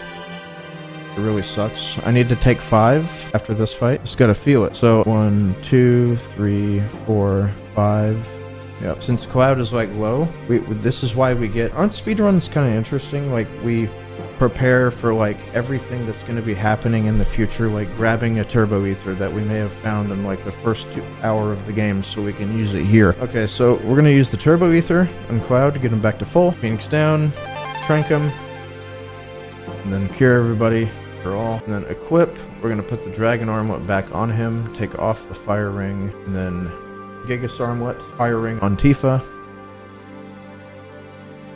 and then fire armlet with the ribbon, Sid.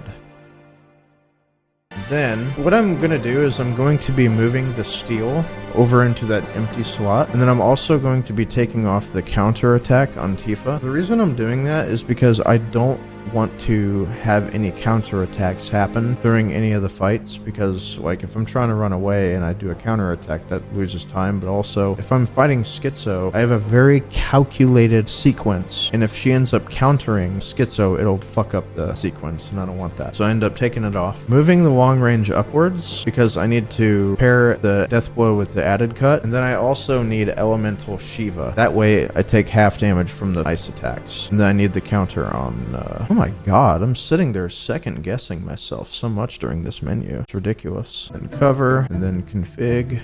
Put this shit on wait. So the idea of this fight is just to laser the icicle.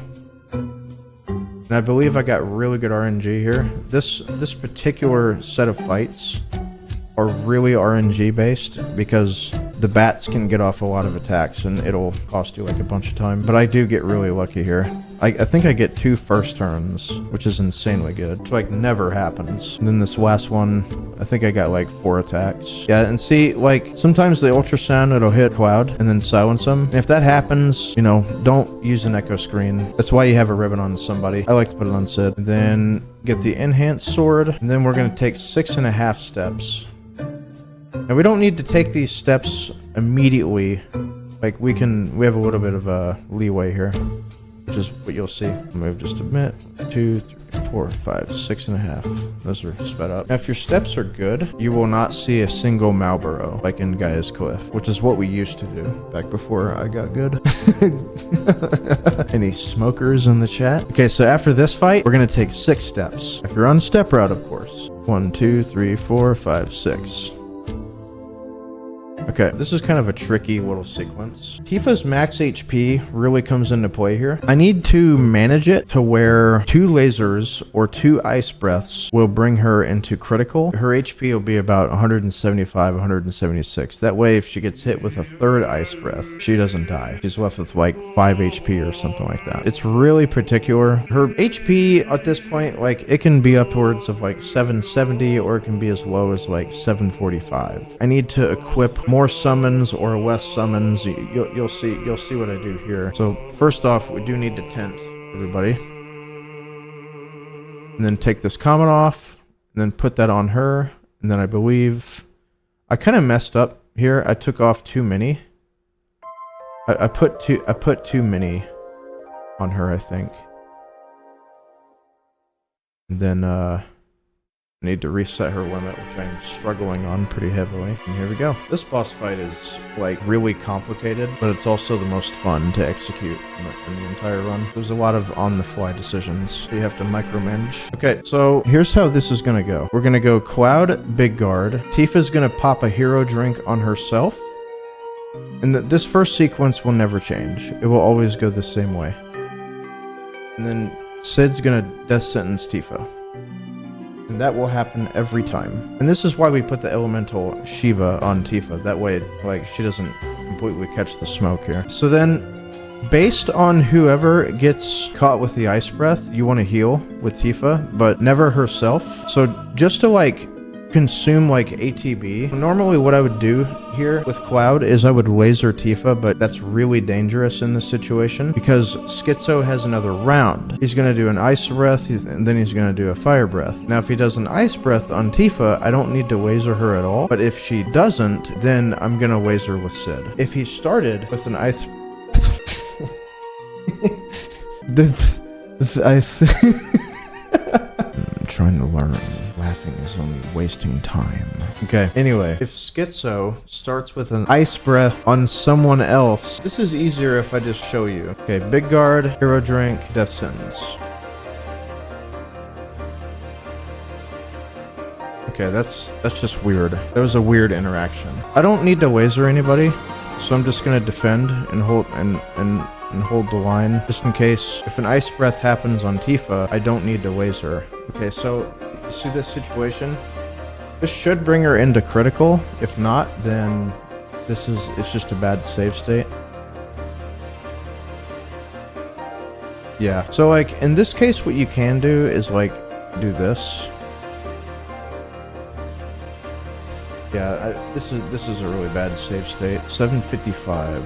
So it's gonna look like Comet, MU, Ifrit. There we go. That's more like it. So here, okay. So see how he started off with an ice breath immediately. That means that okay, I'm safe to laser, and then fire off a death blow.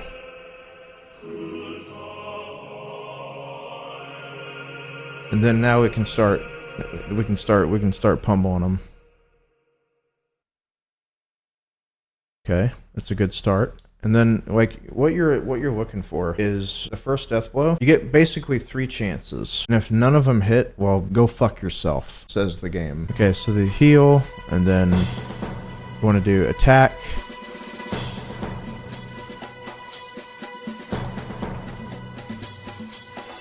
Attack. And then at this point, see, she might survive, she might not. Yeah. Yeah, I mean, that's what it is. Managing the HP is like really difficult. It can be a huge pain in the ass. I'm in that same really risky situation. And also, Tifa's, like, you want to see at least 6,000 damage on her death blows, because if she doesn't, she's gonna low roll, and that's really bad. That means that the last hit that you're supposed to do won't kill him. So you have to, like,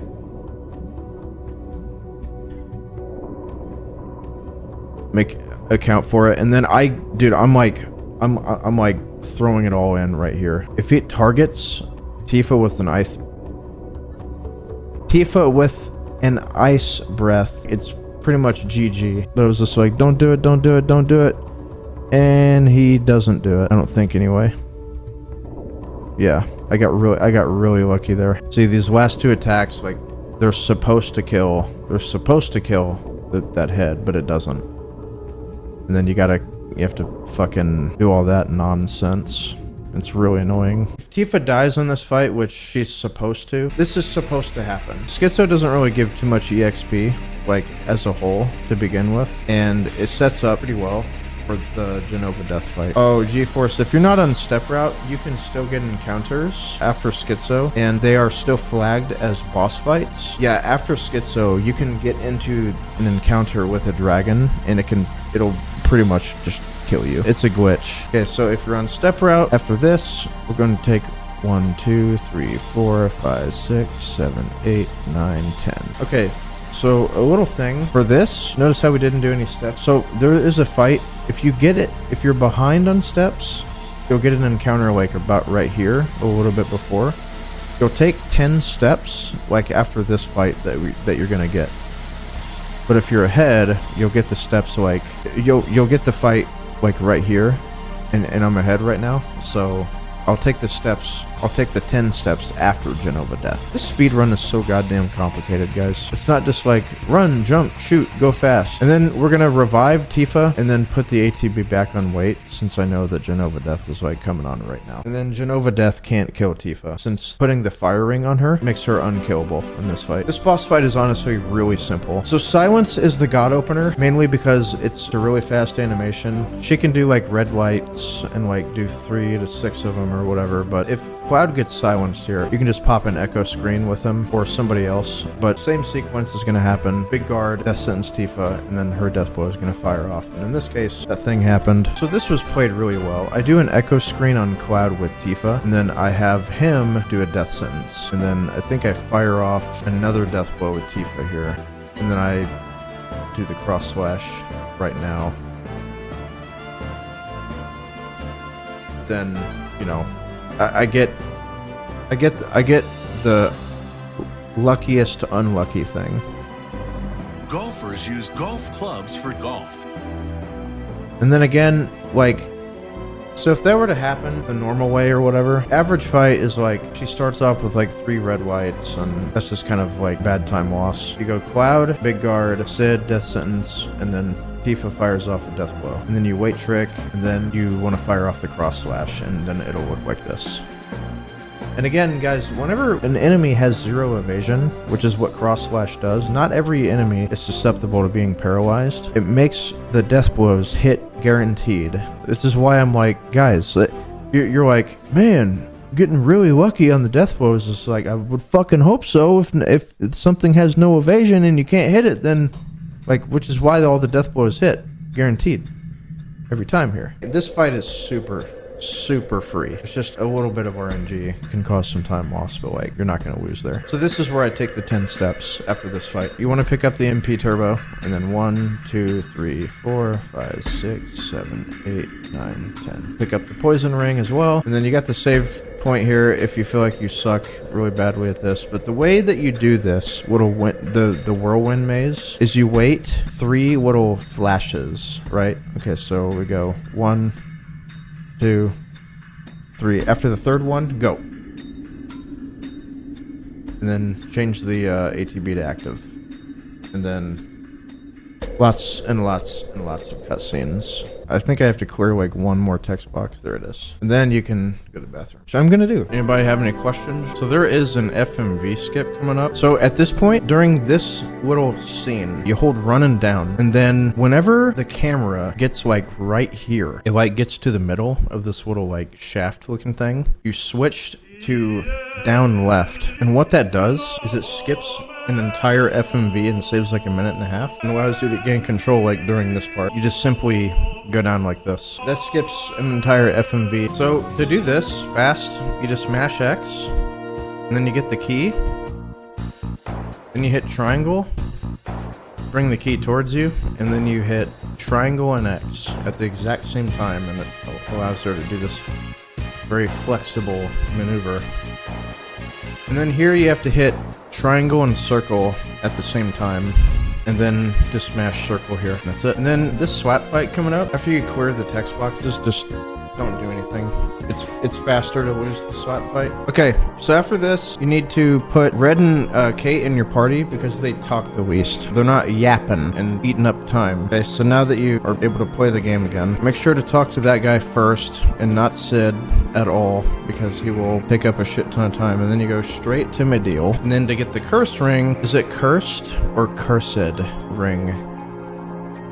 Try to open the door and go over here. The key is always in the correct spot. And then try to open the door with that key. And then tell the truth. Yeah, and then you want to sell the curse ring because it sells for a shit ton. Like, that 1 gil is really helpful. Alright, so you get the curse ring and come in here. Alright, so there's a particular sequence. Remember how I was talking about the Rocket Town gil and you gotta be close to like 3,000? This is why. You want to sell the poison ring, enhanced sword, gold armlet, mithril armlet, bolt armlet, reflect ring, the Yoshi Yuki, the water ring, rocket punch, power wrist, trident, and then both silver armlets, and then buy destruct, and then 6 HP pluses. It's a pretty big shop, so I call it Costco. Then go over here, then Hawk Tua. It's not even funny, dude. Then get Sid, and put Red and Kate in your party again because they don't do too much yapping. Alright, so then this menu, you want to put it on ATB weight, and then put the wizard armlet. Because Sid has the fire armlet on right now, so the magic breath won't kill him. So you make sure to put the wizard armlet on him anyway, because that's what he's going to have for the rest of the run. And then what I like to do is I like to arrange my E-skill on Sid to where the very first one only has magic breath, and then you unequip the second one, and then you want to hit arrange, and then put enemy skill 1, enemy skill 2 on Red and Kate. So that way they have laser, magic breath, all the utility. Alright, so our gil is so precise and fine-tuned. So we're going to start this. And then what you do is that you make 4 tri-stoners.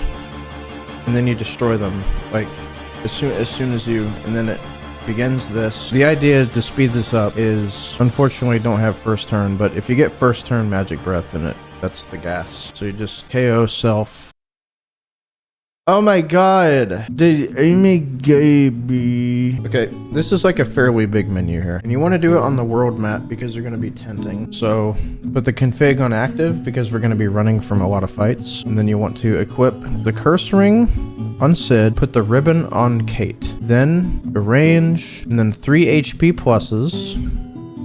And then go restore all, and then MP turbo, and pair that with Comet, and then also 3 HP pluses. And then you want to go to item, shrink everybody, and then fire off a tent. Okay, we're gonna get a first fight on the bridge here. Then we're gonna take 6 steps. 1, 2, 3, 4, 5, 6.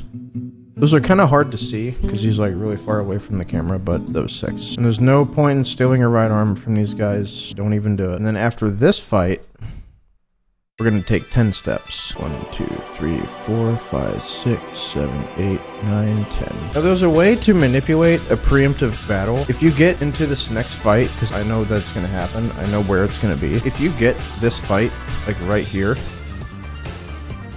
you can make the next fight preemptive, which is exactly what I do. All right, put your ATB on wait. See how the fight's preemptive? And I get the jump on him. And for red, you want to fire off the magic breath. With red, you want to. On the second fight, with the Smoggers, that's why you put the ribbon on Kate, because he's got higher magic stat. If you do magic breath on the Smoggers, on the second fight, they won't die. But with Kate, they will. So you can turn like a 3-turn fight into a 2-turn fight. So you're going to start off this fight with Comet, Sid. If they don't die, just throw a Molotov at them. Doesn't matter with who. And then next, we're going to throw a Dragon Fang, and then Kate's going to do Magic Breath. These things can silence you, and it's really annoying, but Kate has the limit, or the ribbon on, so it doesn't matter. Then here, 2 Laser into Comet, and this fight can be 4 turns, or it can be 5. It just depends. And then just throw 2 Molotovs. I think I attacked with Sid here, since the animation's a little bit faster. And then after this fight, I want to Turbo Ether, and then heal everybody up. And then, same as last time, 2 Laser, Magic Breath. This is why laser is super important. Look at this shit.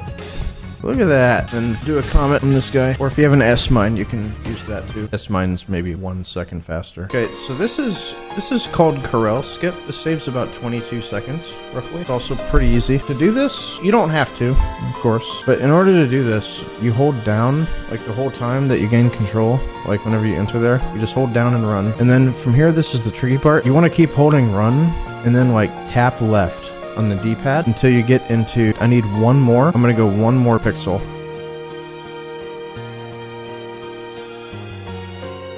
Right there. You want Sid's little boot to like be pointing at this thing right here, and that's your visual cue. That's how you know you're good. And then, in order to just do it, like skip Corel just in general, you hit menu, and then I'm gonna menu like doing all the stuff like healing and taking off ribbons and shit. All you do is then after, whenever you go to exit the menu, you hold up, left, and circle. And then you'll gain control of Sid while that cutscene's going on. But you need to leave the area pretty quickly, or else he'll soft lock. Alright, and then after that, go back to my deal. So, oh yeah, I forgot to mention, during that menu, you want to take off the ribbon from Kate Sith, and all of Red 13 and Kate Sith's materia as well. And then on Sid's armor, you want to put on Elemental HP+. You want to pair it and on his wizard armor, because that halves the damage of Ultima Weapon's Ultima Beam. Very important that you do that so you don't die. So if you do everything right, you can't die on this fight, especially if Sid doesn't get targeted. Like here, this attack is always going to be the same. This next attack though, if he hits Sid, all you do is throw an X potion on Sid. If he crits Sid, he will die. And then you got to be really fast. You got to take your other 2 characters, Phoenix down, then X potion. But if he doesn't hit Sid at all, the fight will just play out automatically. This is the biggest menu in the game, in the run rather. This is like a pretty girthy menu. So this menu is quite large. We're going to do that incorrectly. You go equip first, remove curse ring, put it on Tifa, and then put the ribbon on Cloud, Materia, and then remove all, arrange, and then you want to go 8. Oh, I did this out of order, actually. Why didn't I do that? You want to put the good E skill on Sid, and then swap over to Tifa, and scroll down to the HP pluses. This is a fucking fucked up menu. 3 HP pluses, and then counterattack long range, and then L1 up to added cut, then death blow, steal, and then pop over to cloud, cover, and then 2 HP pluses, and down, store. What are you doing, Quay? Oh my god.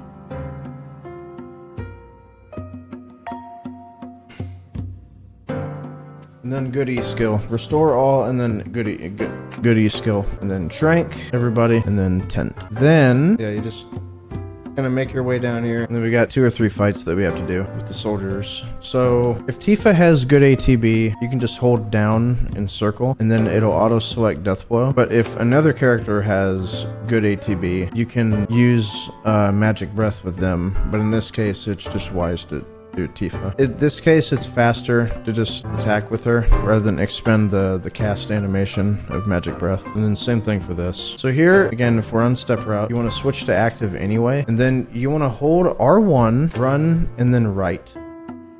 And then you're gonna bonk into this wall, and then keep holding R1, but let go of run. And then you kind of want to like move up and down here, and then get into this fight. And it'll be a preemptive. But then after this, just hold R1 and right, and you'll walk into the door, and then that'll set you up for the step route. And then go and switch your ATB back to active. Now this is now for new players, you can save here. It's heavily advised that you save there, because if Carry Armor wipes his asshole with you, then at least you can reload your save and try it again. And then before Carry Armor, make sure to use the Mega Elixir that you pick up. Okay, so for those of you watching, learning, this boss fight sucks ass because there is a very small chance, it's like 8 or 10% or something, that your run can just die straight up, like right now. Because he'll do this double Lapis Wazer where he just swipes the floor with you, and there's nothing you can do.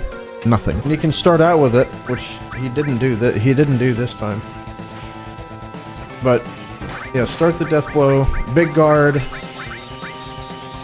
And now I have an S mine, so this is kind of a risky, this is a really risky play to S mine Tifa. But the reason I do that is because the S mine does like, you know, around 1200 damage, and I need her to be in critical. So I'm pretty much just playing to get her done, you know. I wouldn't normally do that, but I just decided to go all in. So this S mine does like, you know, 1190, puts her into immediate crit, a hit with the death blow, which is really nice. Alright, also the Carry Armor has this thing where he can grab you, and I think it's like a 1 in 8 chance to grab you, like grab a character. But if you Magic Breath him, or like do like a big AoE attack, it brings it down to like 1% or something. So it's a good idea, and the extra damage is nice too. These fights are just simple, guys. You're just mashing Death Blow with Tifa. And if you can, have Tifa attack 1, and then whoever's on Magic, see, that's unlucky. Yeah, I mean, that happens. Make sure to, like, you get the option to take them as prisoners or attack them. Make sure to take them as prisoners, and then pick the middle option for both of the... You just mash like directly to the seat, and you just sit in the seat and take the mission. This is really easy. You just zoom up to the sub and just mash square. So after getting the ancient key, what you want to do is you want to manage Tifa's health. If you Phoenix down her like on a previous fight like I did there, you don't really have to manage, but make sure to also like trank her, and then you're going to want to use both elixirs on Cloud and Sid. If she's like really low on health at this point, you want to use potions to keep her in critical health but have her as high of HP as you can. Critical health in this game, as you guys know, is 25% of your maximum health, so you can just do quick math if you need to. And again, it's just death blows or magic breath, you know, whichever one comes up first. You don't have to kill both of the red soldiers, but I do it for some reason.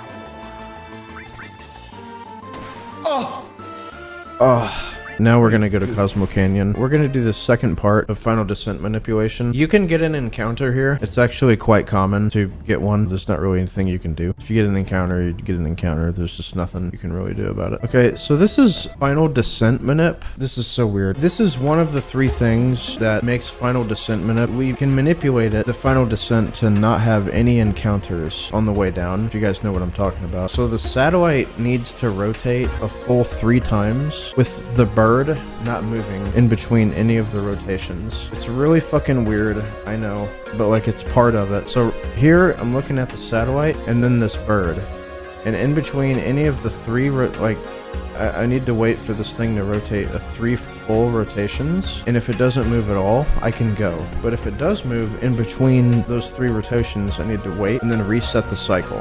1, 2, 3.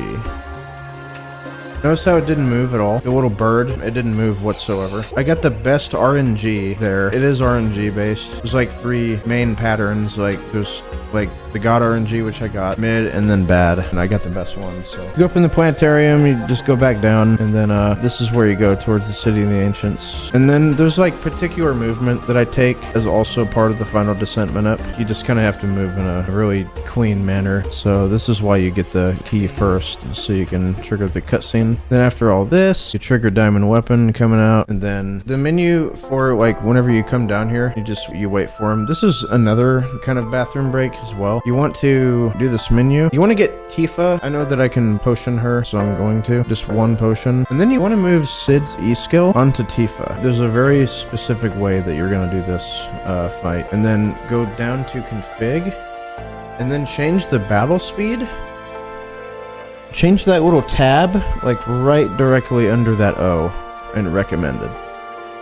And then this is what I go. This is another fight that you're going to need to practice as well. You're going to want Sid and Cloud both to have limits. And if only one of them has a limit, then you can do a backup where you do 1 limit with 1 person and then you use like a summon with another. And then that will cause Diamond Weapon to go into the countdown phase, which is what makes him take damage. But 2 limits is optimal. So the way that you want to start this fight out is you want to have Tifa do the big guard. There are times where Diamond Weapon will open up with this shot and then hit Tifa. It will kill her, so what you do in that situation is just bring her up with the Phoenix down and then have the other character do Tranquilizer, and then wait for his next attack. And if he does it again, you gotta fucking do it again. But in the case that doesn't happen, like it does here, Tifa's going to do Big Guard, and then the other 2 characters are gonna go ahead and fire off their limits.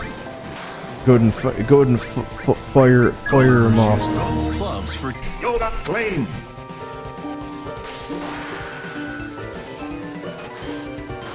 That. Then hold the D blow. Alright, so there's a very particular way that you want to go about doing this fight. The reason that we put the ATB, the reason that we knock it down into that little area is so we can get 2 death blows off, and 1 of Diamond Weapon's will turns, as you're going to see here. If Tifa's like at 100 HP or just a little bit more, you want to do Cure All, not single target her like I did here, because I almost healed her at a critical, and that would have been extremely bad. Oh, that counter.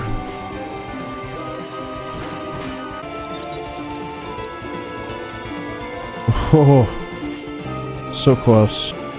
Come on, Tifa. If she didn't hit this last death blow, run was cooked, but it wasn't over. All right, so then after this, we're going to do another like really big skip. So this next skip is called Midgar Skip, and it's incredibly easy. All you have to do, whenever Reeves like holds up his phone, just hold right and then hold run, and then you'll do all of Midgar Skip, like the revisit, and then that's like the last major skip. This skip's been known for a long time. All right, the way that this fight is done, you want to do Tifa Death Blow, Cloud Big Guard, and then me over. The vaccine that we picked up in Icicle in, we're going to use it after Big Guard goes off, not before. You want to use the vaccine after. Now! Because if you do that, then the haste won't trigger. Yeah, this is just RNG. Yeah, I mean, you're death blow spamming at this point. So at this point, if you do this glitch, the music gets like really messed up. Then it's just a bunch of text smashing. One very, very important thing, guys,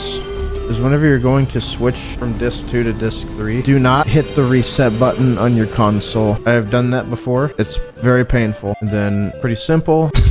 You want to trank Cloud and Sid. Oh my god, I'm flubbing the menus so bad. And then take off an HP plus off of Tifa and then change the ATB to active. So then if we're on step route, we're going to take 5 steps after this encounter. 1, 2, 3, 4, 5. What makes it so Tifa... If you have her take the right path, like going down like the crater, she picks up the mistile. On this fight, you can have her like knock herself out. It's easier that way. I know it's cruel, but just how it goes. And then on step route, you're gonna take 6 steps after this fight. I wish I could ban that fucking idiot. 1, 2, 3, 4, 5, 6. So this is called Save Crystal Glitch. It's actually pretty easy to do. So when you get about right there, you want to do the Save Crystal, and then you want to hold the circle like after you use it. And what this will do is like cause this little sequence to kind of like bug out a little bit. And then when the text box gets all weird like that, that's when you start allocating like everybody to their paths. And again, make sure to send Tifa to the right. That way she picks up the mistile. And you want to send everybody except for Kate Sith to the right. And then these are the last steps that we're going to take. And I actually mess up here. So after this, you're supposed to just run off this cliff. Once you jump off here, you're just supposed to hold down. Like, don't run. You're supposed to just walk all the way to the end, to like the next screen. But I keep running on accident. I pause an extra encounter here to happen. It's fine. I'm only eating the time loss of an extra encounter, so it's not that bad. Save crystal, what does it accomplish? It just saves time. It's like a minute and 10 seconds. I know that, dude, if I didn't do that, I would have got 3rd place, right? Or 4th or something. Yeah, that's really important. Make sure to talk to Tifa before you go down there, because she picks up the mistile. Very, very, very important. It says mithril, but that's like a huge typo. So if I did everything right, which I did, I won't get any encounters all throughout this final descent. Not a single one. This is all manipulated, which is super cool. It's very easy to do as well. Bam. Okay. This is the last menu that we're going to do. So config, ATB wait, equip the mistile, and the curse ring. Then go to Sid, Range, Destruct, good E skill, and then HP plus, then HP plus, HP plus, HP plus, long range counter attack, then added cut, death blow. Kind of small fumble there. Then Cloud heal, everybody to full, then Phoenix down, shrink, and then that's it. That's the final menu. For all these materia is essential to have in the run. We don't get anything that is not necessary. So again, big guard, death blow. That's it. You just keep fucking mashing death blow. See, now that she has the mistile equipped, she's not missing. And that's key. This is the final opportunity where you have to proper party members, so don't worry about healing Tifa. I had to drink Sid there because of the attack that she did against Sid. So Tifa, make sure to heal Cloud and Sid to full. Do not forget about that. And again, it's just basic stuff. Big guard, death blow, death blow, death blow, death blow, death blow, death blow. Okay. So that's actually unlucky. Since the mistile gives you like a massive evasion boost, getting hit at all in this part of the run is like insanely unlucky. So, but check this out. It's unlucky.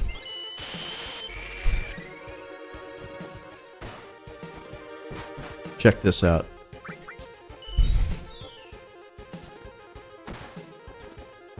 Watch this.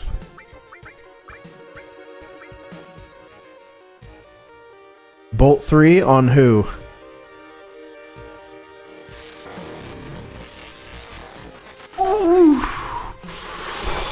Did she dodge that lightning? She's trying to get the celestial weapon. Alright, so this is going to go the exact same every time. Tifa death blow, Cloud is going to big guard, and then Sid, you're going to hold D barrier with him. Hold D barrier, you know, you cast wall. And then now you can do full damage. So this next thing, pretty important that you like account for this. So this next thing is the shadow flare. If it hits Tifa, you need to be quick on your feet. You need to Phoenix down her and then reapply big guard. All right, so this next attack, you know who it's gonna hit. This next attack always hits the character with the most HP. In this case, it's going to be Sid. I make a small mistake. I could have avoided him going in the air like this, which cost me like 12 seconds. How do you prevent him from going up? I defended with Cloud on accident, and I should have defended with Sid, because he had the most HP, and I would have been able to prevent him from going up. That's why I said, you know, it was a mistake. Dude. I defended with the wrong character. He being in this game is so damn hard, dude. I can't express to you guys like how difficult it is. I forgot to mention how to do the final Sephiroth fight. You either hold circle or you don't hit any buttons at all. It's up to you whether or not you want to you know, expend 13 seconds. The fastest run with no elevator manip, essentially, yeah. Well, okay, look at it this way. My previous PB was 6:39.50, but that was with elevator manip. Elevator manip saves about 1 minute and 20 seconds. And I just cut off like 1 minute and 20 of my old PB without it. Yeah, I mean, this was like a way better run. So much better. It wouldn't be first place. Like, there's not a separate category called non-elevator manip. Yeah, I mean, that's it. That's pretty much all there is to it. If you watch this tutorial, this should be pretty good enough. This is the updated route for sure. I mean, this is a commitment. Learning how to run this game is a ridiculous commitment. I feel like I'm just kind of shooting myself in the foot by doing more 7 runs with this new skip that's probably about to drop. I don't think it's a good idea. YouTube chat, thanks for watching. Like the stream, and yeah, have a good night, morning, afternoon, wherever you happen to be. I'll see you guys later.